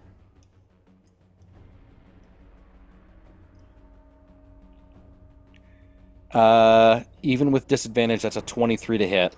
Yep. Oh man. So, okay. That's going to be 27 damage. Good. Whoa. Specifically because he charged at you before with his horns. He can only do that once per turn, but then it's his battle axe from that point. But I do need you to make a strength saving throw. Oh, yay. That's my worst one. But I did roll an 18, so that's 18. So you're not 18, you're not knocked back 10 feet and knocked prone. So that would be good. That's That would good. be bad. You're able to get out of the way of that. Oh no, he would have been drowning again. I know. No. Oh, no. or hit the ice. Or hit the ice. Yeah. Let's see. His disadvantage this time is a natural 7, so 15 on that attack. And that does not meet my AC. So. And then the third attack, that's a natural 9. This is his battle axe, so that's going to be a 17. That matches. Okay, so in that case, a battle axe does 14 slashing damage, and then his primal. You're down. Okay. Are you serious? Yeah. Holy crud! I'm too far away. I can't even do anything about it. Yeah, I haven't. Let's hit this battle cry, and let's see. He moved 5, 10, 15. Oh my gosh. 25, 30, jumps across 35, 40, lands here, and he's going to make a swing at Howie. He's just a robot. That's going to be a 24. Yeah, definitely hits. So he takes 14 slashing damage from the battle axe. Oh! Is that half? Well, he should have 6 more HP, I think. Because what does it say his challenge rating is? 5? It doesn't. Challenge rating 5, yes. Yeah, so he should have 6 more HP. His challenge rating should be at 6 because that's his level matches yours. I don't think. So just give him 6 more HP. He's not attacked. Give him temp HP. You can give him temp. Yeah. Well, yeah. For the moment. I'm just gonna. I took off the full, and then I'm gonna add 6 for now. There you go. There we go. So he has 22 HP left. Okay. All right. Cool.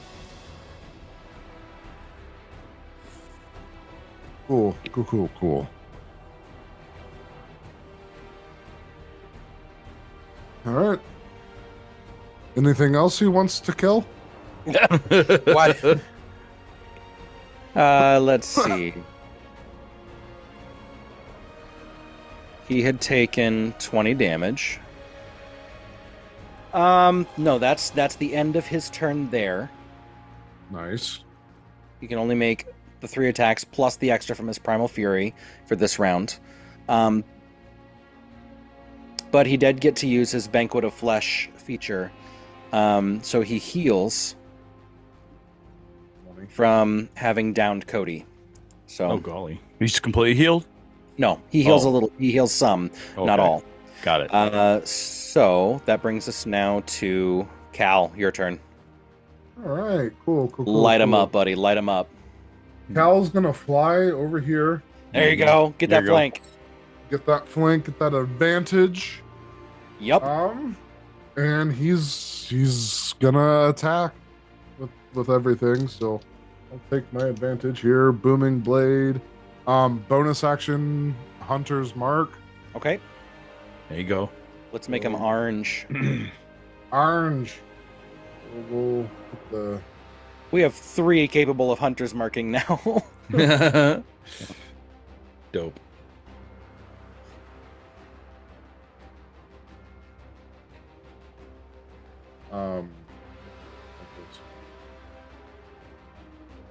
Yeah. Okay, we got that. All right. All right, so that is an extra d6 of damage if I get the hit. Okay. Cool, plus the 6 damage from my radiant wings. Right. Let's see if we hit first. That'd be good. I'm guessing you're gonna. The AC is only. It's true. It's true. Yeah. But yeah, I do. The odds are in your favor. Yeah. Yes, I with a 21. There you go. All right, so that is 2d6, 3d6 plus 6 plus all the stuff. So I have lots of things happening now. Jeff, this is from that map pack, by the way. Oh yeah, cool, it's good. It's a very good one. That's very nice cool map. Beautiful. Yeah. Well done.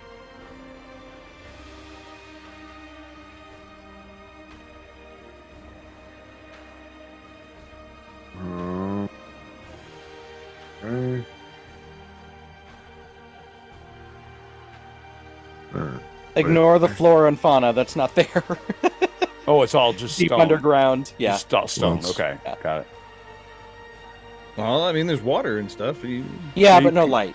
Yeah, that's true. So it'd be fungal, not. Yeah, it'd be floral. fungal. So I can see it's a lot of fungus, right? Yeah. Jesus. This is silly. Your damage better be nuts. This is a math break. I forgot how many dice I need to add to things. Yeah. I forgot about the D8 I get to add to things. Goodness gracious. All right, let's talk. I forgot where I was in my math. Oh no. We can just write it out here as you go. Need a flow chart.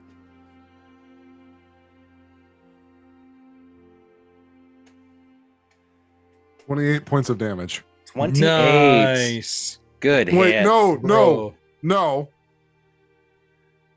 28 plus 34. what? 34, so another 6 on top of yeah, that. that's the radiant damage from the wings going. Beautiful. Nice. Okay, Howie gets a turn. Yep. Oh gosh. With advantage. Yeah. He's automatically gonna hit. He automatically hits. That's right. Forgot. If we attack, I could also have him cast a spell. There you go. He has a 3rd level spell now he could do. Yeah, there you go. Let's go for it. Oh, actually no. If he got to roll. If he rolls a fireball, that would be kind of Arlen. Well, he could place it a little off to the side. We'll just have him hit normally. Okay. All right. So a cantrip. So that'll be the cantrip. So that hits. Roll a d4 to determine which one. Yep. That's cocked. 3, which is, or is it a D? Well, what's the spell attached to the 3 on the cantrip roll? The signature attack roll, rather. The crystalline. So it's acid, cold, fire, lightning, poison, psychic, or thunder. So is it not a D4? Is it? Oh, sorry, that's right. We did upgrade that. So now, it's going to be Sorceress Bolt. So you get to choose the damage type. Oh. Ooh. Yeah, his signature attack is the Sorceress Bolt. Let's go psychic because psychic damage. Okay. He's level 5, so it's going to be level 6. It's going to be 2d8 damage there. Yeah. Nice. 11 points of damage. 11 psychic damage. Nice. Good hit. He's taken all of this damage so far. So. No, you're not bloodied at all, huh? Oh, not yet. Not yet. Nah. Gosh. All right. Any movement from Howie? I don't recommend it. I don't like it either, but I also don't like him being there. True. But he kind of has to stay there. So. All right, that'll be it. Charlie's next. All right, he's going to cast. Bonus action. I guess, bonus actions. He's going to do Healing Word on. I think he's going to cast it at 3rd level, just because. 3rd level. Okay. Yeah, just because it's he has 64. 64 plus 4. Yeah, I want him in this battle. So. Yeah. Welcome back, Arlen. Thank you. You get some play today, maybe. What's the thing? I can't. My 16 plus 20 hit points. 20 hit points. Oh wow, there you go. Really good. Third level healing spell. And now I can 5 rules. It's a single hit from this guy. Yeah, no doubt. Cool. Well, then a little more. Then he's also going to do his. He's going to do use a channel divinity and start the Twilight Sanctuary. Oh, okay. So that's an overlay. Let's give it purple radiance. It's a sphere. What is it? What's the radius on it? 30 foot. Man. And I'll put it on me, and then I think everybody's in it, but I guess I don't even have to move them, do I? I'll lock it on him. Yeah, let me know when it's ready, and I'll make. They added that feature finally. That's been there for a while. Yeah, they can group together. So there we go. Okay. So he doesn't even have to move to get everybody in there right now, right? Nope. He just kind of shifts over that way a little bit, and hey, there we go. How about that? Boy, howdy. Okay, I'm gonna roll. How about that? And then a D6. Yeah, I rolled a 3, so was it 3 plus 4? What is it? The level or +6. So it's 9. +6. So 9 temporary HP. If you end, if you end your you have to end your turn. Your turn it only now starts on Charlie's turn. So he has the 9 temp HP right now, and we've come to the top of round 2. Turpin, your turn. All right. Well, Turpin sees all that and kind of skitters and does the little feet skidding thing, like, oh, wrong way. And so 5, 10, 15, 20, 25, come back this way. Definitely get you in range. Yes, and gonna go ahead and pop Kara out. Okay. At that point. So we can have Howie on alternative if he wants to not be there. Is that a bonus action to release her? Just nope. Reaction. Sweet. All right, so I'm gonna bonus action cast Hunter's Mark on the Gorox. Yep. And I'm going to shoot him with my hand crossbow. And that's 27 to hit. Ooh, okay. Yeah, I'd say. So that's 2d6 and a d4. Plus 5, which is going to be 2, 8. 3 is 11, plus 5 is 16. Dang. 16 good hit. Damage. And now, because I took a level in fighter with my hand crossbow, now that I hit him, my second attack is made at advantage. Oh my. With the Vex feature. If you hit a creature with a hand crossbow and deal damage to it, you have advantage on your next attack roll against that creature before the end of your next turn. Oh my gosh. Now, how much damage did you do the first time? Did you roll yet, or 16? Yeah, 16. 16. Wow. So at advantage, that's going to be a 23 to hit. Yeah. No. So that's 2d6 plus 5. 2d6 plus 5. Fire damage. All of this. Yep. So that's going to be 11 damage. 11. There you go. Nice. Good hit. Yep. He's still not bloodied, huh? Not yet. Good boy.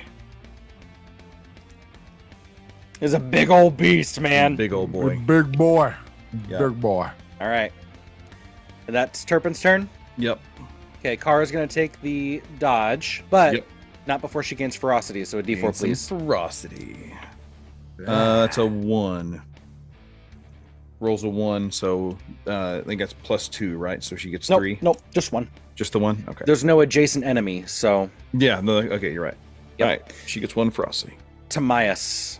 Okay, I'm going to move just a little bit closer anyway. I'm going to try one of my new spells. There you go. I'm going to cast a 3rd level spell. I'm going to cast Summon Fae. Get somebody else in this fight.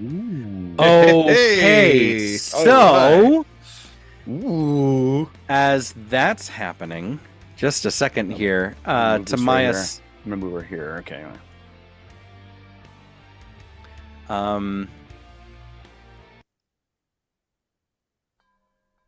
No, that's not what I need. I need. What do I need?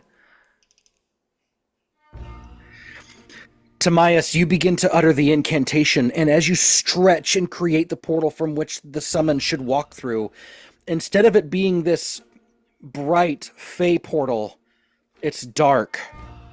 Oh. And out, something falls in like a slab onto the floor and slowly begins to rise. Its body, a corporeal form, but it's twisted. Its body doesn't exactly make sense, almost like it doesn't have to have full control of its corporeal limbs.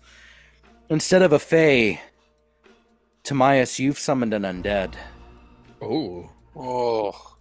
Okay. And Charlatan, who stands right next to you, looks at you and goes, "Interesting, Timaeus. Interesting." I didn't do that, did I? Do I hear like a splat behind me? Or Yeah. anything like that? Well, okay, now what? So Cal and Howie, both you see something like right there next to the Gorox. It begins to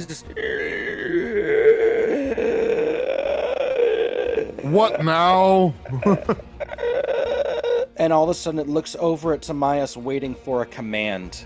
No. Did this automatically summon a physical one? Because I was going to do I didn't know which one. Whatever. I could do. What kind of Fey were you planning on summoning? I was thinking because we just don't have a lot of room about doing a ranged one. So something more like with the more flightish, right? Yeah, something. So in this case, actually, it would be the embodiment of a spirit, a ghost, this incorporeal kind of ghost form instead. That's kind of so instead of being an embodied corporeal form that kind of is clacking up to its state, actually, it's the spirit form with these white, massive claws. Okay, yeah.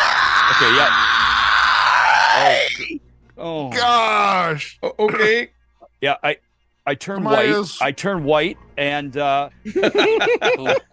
joke. No joke there. Yeah, and I see if the thing will obey me. I say attack it.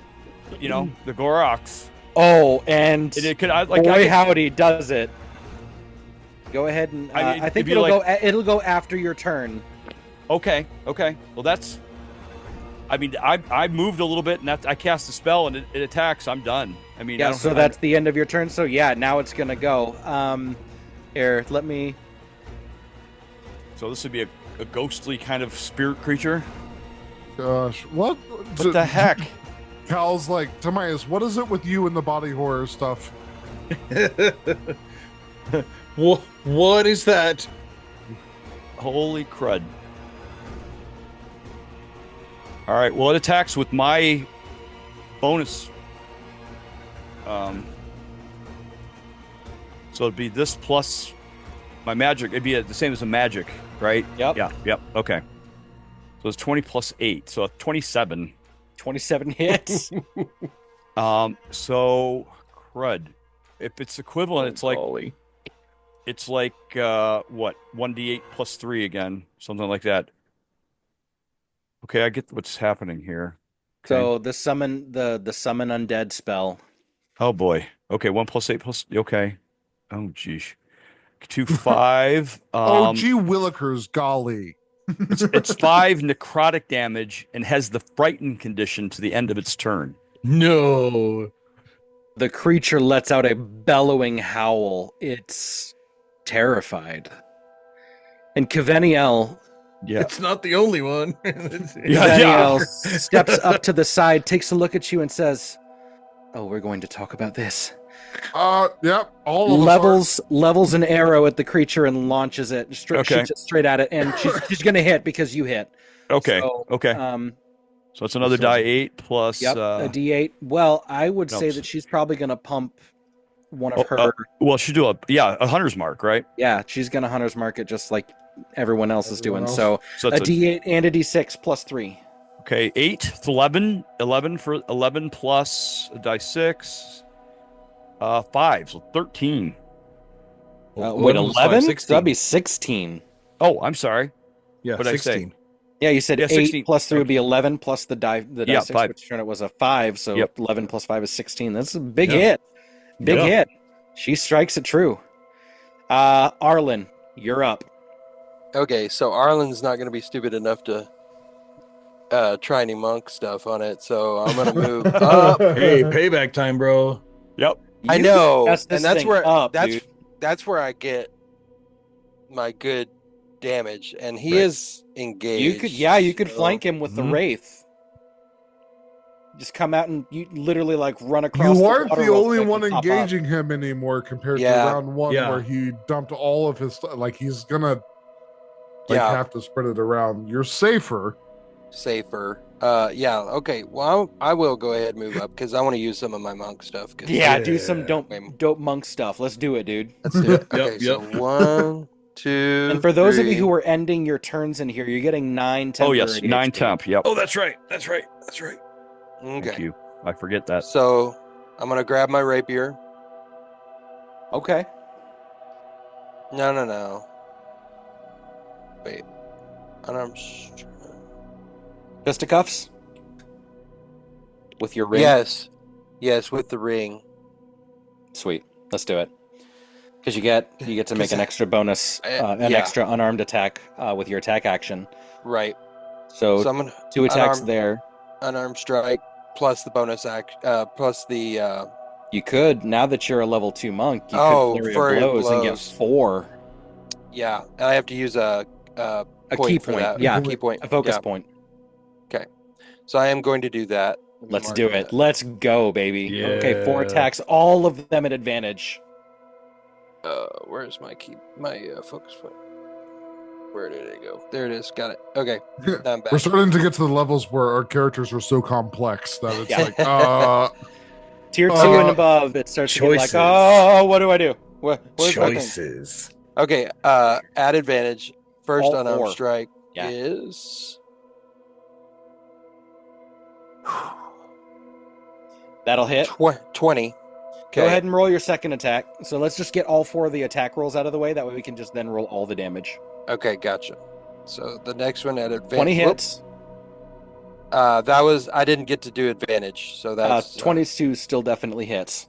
So do you want me to roll the You can if you want to potentially roll a critical. I don't mind. Try to roll. No, that one's worse. Okay, so that one hit. Okay. So I have 2 hits. The second one hits. Yep. Mm-hmm.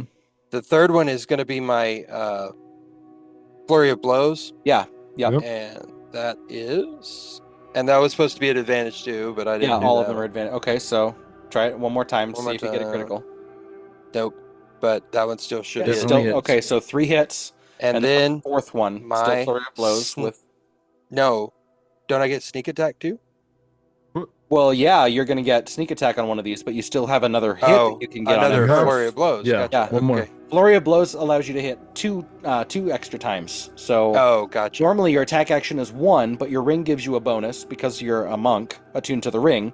Right. And then your flurry of blows gives you another 2 using your bonus action. So you've used your action and your bonus action. You get 4 attacks on this thing. Yep. Okay. So this is the 4th one, and that 4th one and final. Yeah, all 4 are going to hit. So it's going to be a d6 plus 5. So 4d6 plus 20 plus an additional, I think it's 2d6 from your monk or from your rogue? For sneak attack, yeah. 6d6 plus 20. Plus 20. Okay. Dang. Let's see. 1, 2, 3. Actually, plus 24 because your ring gives you a plus 1 on your damage rolls too. It gives you a bonus lightning damage. So okay, here's my 66 all at once. Beautiful. Let's see it. That comes to a total of 25 damage total. Nice. Now the creature is bloodied. Okay, wait a minute. Well, I thought all that was 19 plus 24. Oh, right. Yeah. Okay, so I added the 5 from his. Yeah. Okay, so I need to add another 44. I need to add another 24 on 19 plus So, 24 43? is 43? 43. 43 total. damage. And that included sneak attack. Yeah. Yeah. Okay. Wow. Nice. Bro. That's a lot of damage. That's a lot of damage. That was a lot. Yeah, this creature, he's not feeling super hot right now after that. You came back. You came back with a vengeance, bro. That was awesome. Arlen mentions try that again, or something like that. There you go. Well, he's gonna let's see now. He's frightened. So what does that mean? Yes, that means he has disadvantage on all of his attacks, and he cannot willingly move closer to the source of his fear, which is the wraith. The wraith. Yeah, which is can get that. And where's the wraith? Right below him, south of him. Okay, gotcha. The Primal Fury does come back, so that means that he has advantage on dex saves. He gets an additional single weapon attack that he can make, or a dash action. So make sure to take 9 temp HP, Arlen. Oh, yes, good call. That's a natural 1 against Howie, so that misses. I'm going to use my reaction to take an attack against him. Oh, there you go. Let's go. There you go. Right. Mm-hmm. So this does even more damage, technically adding my proficiency bonus onto the damage on top of whatever dude. At advantage, we rolled a 19 this time. Oh my gosh, that's a critical. Yeah. Yes. Smite. Oh my gosh. Of course. Also, just as an extra point, because we're having fun tonight, This will be one of my packed level 2 smites. Oh my god! Disintegrate. Yeah. It's gonna turn into that. So we'll just we'll just start rolling. So that's, gosh, I have to go. Lordy. I feel bad for this thing now. I don't. What about his mate? His mate. Oh no. I told him. Gosh, let me just make sure we got this going right. See, this is what happens, Cody, when you can do a bigger hit point than Cal. In one round. He's like, oh yeah. He's like, oh, okay. I see what you got. Challenge accepted. Oh, really? So it really helps us all. So this is good. I'm not upset about it at all. What's good for the goose is good for the gander. That's right. It's 3d8 extra damage because this is the level 2. Gosh. What all are you rolling? What if I did it again just to stop this? I'm rolling 3d6, 3d8. That's what I'm rolling. So that's 3d6 is 18 and plus 18, 24. Plus 24 plus for the 3d8. So plus 32 3 from the security strike on top of it. Plus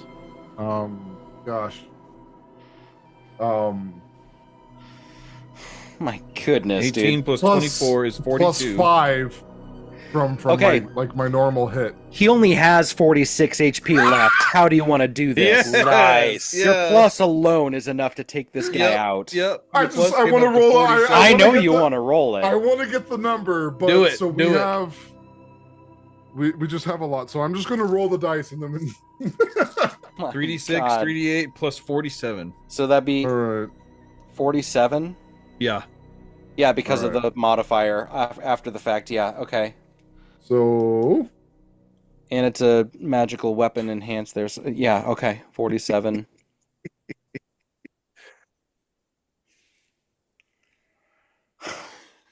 So 28 points of roll damage. 28 plus 47, so it's going to be 75 points of damage. How do you... Oh, wow. That's insane. Holy cow. He's, gosh, that makes you feel cool. We had to take a short break just so you could add up everything. Wow. Yeah, you're not wrong. You're not wrong at all, dude. I know. Gosh. Yeah, so he's gonna like try and take his attack against Howie, and Cal just upcuts through his arm. And then so like the arm falls off, and then he just brings the sword down center line through the beast. And then with the holy magic kind of manifests, kind of kind of, you guys hear kind of like a deep rumbling sound. His eyes go white again, and he just completely bisects the creature. Dang. From head all the way through the groin. You got 2 charges on your sword doing those attacks too. By the way, now you need it. Now he's a mini tar. Mini tartar, mini tartar, mini tartar. Oh, I love it. So, dang it! Minotaur just kind of falls over. Cal's just kind of standing there, and then he dismisses the sword. That's dope. Ooh. Nicely done. I want to talk to this ghost. No. Yeah. So, where exactly did that come from? Well, I ask Kit. Yeah, see if it says. I mean, where did you come from? Does it say? What languages does it speak? I think the rule is it speaks. Languages understands a language you know. Understands. Yes. Oh, so it can't speak back. Okay. Yeah. So it's just this. It's a command. Okay. Floating creature, incorporeal in form, and its arms like hang off of it, claws at the ready, and it's just looking at you, just waiting. All right. Well, I concentrate. I stop concentrating. So. all of a sudden the thing bursts into 6 or 7 rems that just float off and then disappear. What the heck? Oh, What? Timaeus is just white. I mean, he's already pale. And I didn't know that you were a necromancer, Timaeus. Yes, it seems as though we have many things to talk about, my friend. Elias chimes in. I'm baffled. Do not take this shock as any kind of disapproval. In fact, let me just say I'm flattered. I'm confused. Any resemblance to Charlatan is completely accidental. Well, no, he didn't quite have my charm, ghastly as that might seem. But at the same time, I do need you to understand that this is telling, my friend. The spell is summon Fae. It seems you were given poor information or researched it wrong. That was no Fae creature. I've seen Fae creatures, but I've also seen undead creatures, and that was no Fae creature. That was, quite plainly, my good sir, an undead creature. I've not seen Fae creatures, and I agree with Charlie. That was... That's the consensus, huh? Turpin, you've seen pixies and fairies. These are Fae creatures, my friend. What are you talking about? I've never seen pixies or fairies before. Do you not remember the whole incident with the turkeys? What turkeys? The dinner was delicious, but I don't know what you're talking about. Oh right, your lapse of memory and amnesia. I need to. Does anyone know where we might find Moxie's drink? I'm finding myself in need of some sort of social lubricant. Well, let's search this place. Search this place. What was that thing doing down here? I don't know. I'm not as interested in that as what the rest of y'all might be. Morval the Goroks, blessed of the fallen. Yep. Let's search him and search all the area, I guess. What else can we do? Yeah. Well, two rather wicked-looking battle axes. Yeah. Oh, and the armor. I mean, you've clothed the armor pretty well there, Cal. But sorry, my bad. Save the armor. We've got a guy now. I wanted to be an anime protagonist for a few minutes. Yeah. We've got a guy now. It's fine. Yeah. Fortunately, you slayed him away from the water. Mm-hmm. That was. I was going to say. I cauterized the wound as I went through. Yeah, right. Straight lightsaber action. I'm going to take a sample of the water too to make sure it's good. Oh, sure. We're testing. We're I want to testing. have Turpin go down to it and he'll just go ahead and cast detect poison and disease to kind of do a quick check.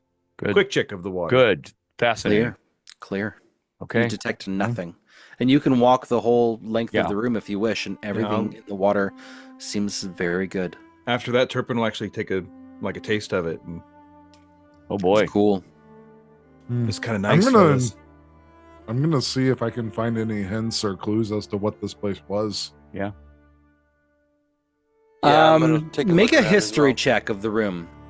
Oh. Yeah, can we all do that? Anybody with proficiency? Or? Anybody proficient with history can go ahead and take a shot at this. Yeah.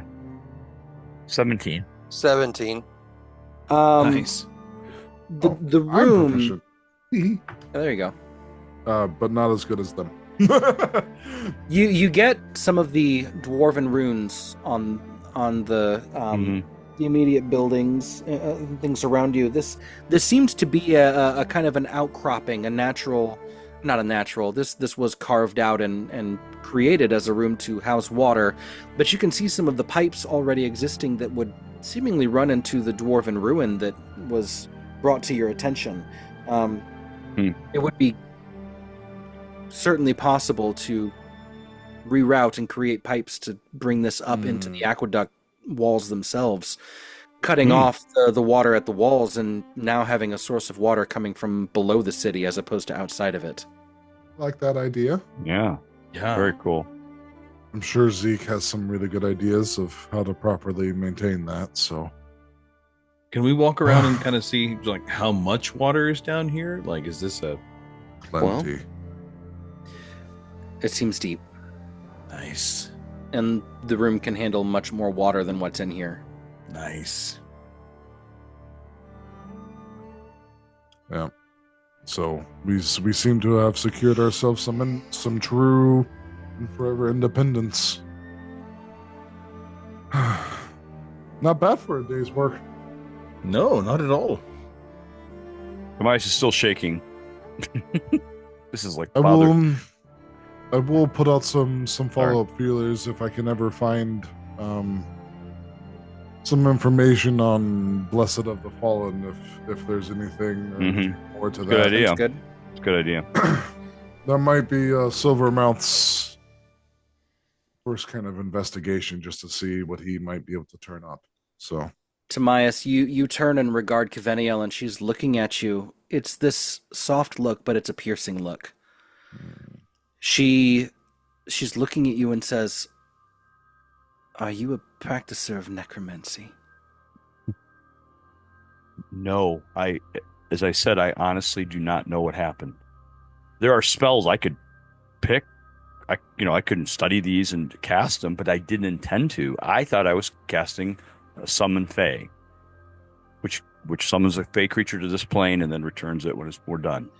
I have seen that particular magic in action. Oh. It begs the question of, if you cast the spell of summon Fae and it's summoning them dead, what is happening in the Fae itself? Yeah. There's an interesting idea. And the fact that there were rems with it, is really strange. Do you think maybe Charlatan, he's like interfering with my spell pattern? There's a, or is proximity? This like, yeah, is it, or is there, is it like he, or is it? I think we have actually a little more research to do before we jump to any conclusions. I know. I'd be happy to sit with you in a secluded room, keeping all of the masses away so that we don't, frighten children or small babes from, the clutches of their mother's breast. So let's be very intentional. Don't do it in the orphanage? Yeah. Yes, I would specifically advise against any public appearances of our incorporeal friend that we just saw here. But if you're in the room with just us, let's see if there's a reason that maybe this has happened. Well, be careful of doing it around the keep too, because the guards kind of freak out if Rems appear just randomly. Not that that's the voice of experience or anything. Yes, but these Rems didn't linger. They disappeared also very quickly after the fact. So maybe it's not as big a deal. I would just say, Timaeus, let's choose curiosity over any kind of shame here. Yeah. No, I don't like pointing fingers. Is that what you're saying? I can't feel shame for something I didn't intend. I would be very, very slow to point the fingers of undeath at another. Let's just put it that way. That's fair. That's fair. Yes. Okay. Here's the truth. I begging created your pardon, Kywind. You'll find that not all is as it seems. And he drops his visage in front of her and says, "You can hate me instead of Timaeus now, if you so wish. But you've been in the company of an undead individual for several days now without knowing it. So, where does that leave you?" And he reassumes the visage of Elias, and begins to walk towards the lift. Yeah, so I say I'm sorry. I did not mean to bother you. I just need to know that I did not follow someone who intends to use undeath as a means of bending the world to his whims. I follow because I wish to see the elves restored, not necessarily using magic as a means to bend the world to my own whims. I agree with you completely. I don't know what happened. Then, okay. If it helps at all, Kywind, first of all, nice shooting. You too. We should match each other sometime. Yeah, it'd be fun. Second, I've been following Timaeus for a while, and I've never seen anything like this. He's usually a pretty straight shooter. he is to go with what we've been saying, as Kyle mentioned, a straight shooter. He's helped people. There's nothing. Timaeus, you'll please. I beg your pardon and apologize. I should not have reacted so rashly. I just had a moment of. Well, you weren't the only one that reacted like that way. Just trust me. I almost fell in the water when it happened. So that was me. Yeah. Unexpected all around. Correct me if I'm wrong, but elves have a very distant Fey ancestry, correct? Absolutely. Yes, we do. So, and I might be drawing strings to conspiracy theories that don't exist yet, but if we try to summon Fey and undead, and then the very issue that plagues the elves currently with your circle of rebirth, again, this might be another connection as to a deeper mystery of what's happening here. See what you're saying. It's interesting. We actually are summoning the spirit of an elf or some Fey creature. I don't know. I have no idea. If there's an issue in the Fey realm, it might be distantly related to you're right. The elf cycle. I have no. That would be a large assumption, and obviously could pan to be nothing. But just maybe it's just related to directly you being an elf trying to summon a Fey, and I don't know. No. That would be weird too. But selfishly, my hope is that it was merely a mistake. I'm going to review the spell, and maybe I'll talk to. Charlatan. Talk to. We'll talk. Hamich. No, talk to Hamich and Samich. I always do that. Samich. Yes. Ham sandwich. Ham sandwich. That might have been what he had for lunch. But see if he can see if I made any scribal errors. So I don't know. I can't explain it. We have a mystery to find. Get to the bottom. Always several. Yeah, there's another one. Add it to the list. Couldn't be our current location by any means, right? I mean, that's a lot of venerables to consider. I don't. This has been incredibly telling. I do feel as though we've done a good job in here. Thank you all for Who's ready for the minecart ride? Yes, I feel as though there's things that I must return to before we, summon any other. I don't know. Maybe demons is next, Timaeus. We already took care of the demons in the city. Very good. That's true. That's true. Boy. Yep. Fair to say. Well, I may have to have a checkup myself. Anyway. Yes, I'll search you for any exorcisms that might be necessary. Yeah. Next time you guys are trying to do that, I can be on hand to dispose of any. It's great. Yes, Kyle. A mighty blow you dealt our enemy. No kidding. Nice work. Yeah. Thank you. I made some improvements. I kind of like it. It's effective. Effective is quite the word I would have used for it as well. All right. Well, let's be off. Yes, let's do that. Turpin will put Kara back in the chamber before we get to the lift, because sounds good. Probably would be tight there with her around. We'll get the armor all right, Howie? And axes later. Yeah. You took a pretty big hit there, Howie. Oh, I mean, thank you, sir. Oh no! No. Here you go, and I'll dump a charge of the sword into him. It repairs some of the circuitry that was lost. That is impressive. Thank you. All right, and then the other one goes to you, Arlen. Thank you. Always, I like to, All right. Well, good job, guys. Yeah. Good to have you back, Howie. Yeah. I was just thinking the same thing. Thank you. Oh gosh. Oh gosh. I need to see if I can find someone who can work on you. That might be good. I'm in need of repairs. Oh no, Cassian. Oh man. Oh no. Oh no. Don't go. Oh, love that let's little go. droid. Let's leave. Let's go. Let's leave. So, you make your way back up the minecart, having now secured a chamber by which to draw water. The rest of the room was enclosed. You searched it over well. There's nothing else down here. It was just waiting. Wow. No food. You see no That's corpses, interesting. no piles of bones or scraps of food. There's nothing here. If I did a detect magic down there, was there like any kind of chamber or any kind of nothing? Nothing that immediately. He's an immortal of some sort. There was something about something about a kind of blessing or curse that sustained him in that room. So crazy. Wow. That being said, you get back up to the top, and you can see there are pyres. There are beacons that are lit along the walls. Uh-oh.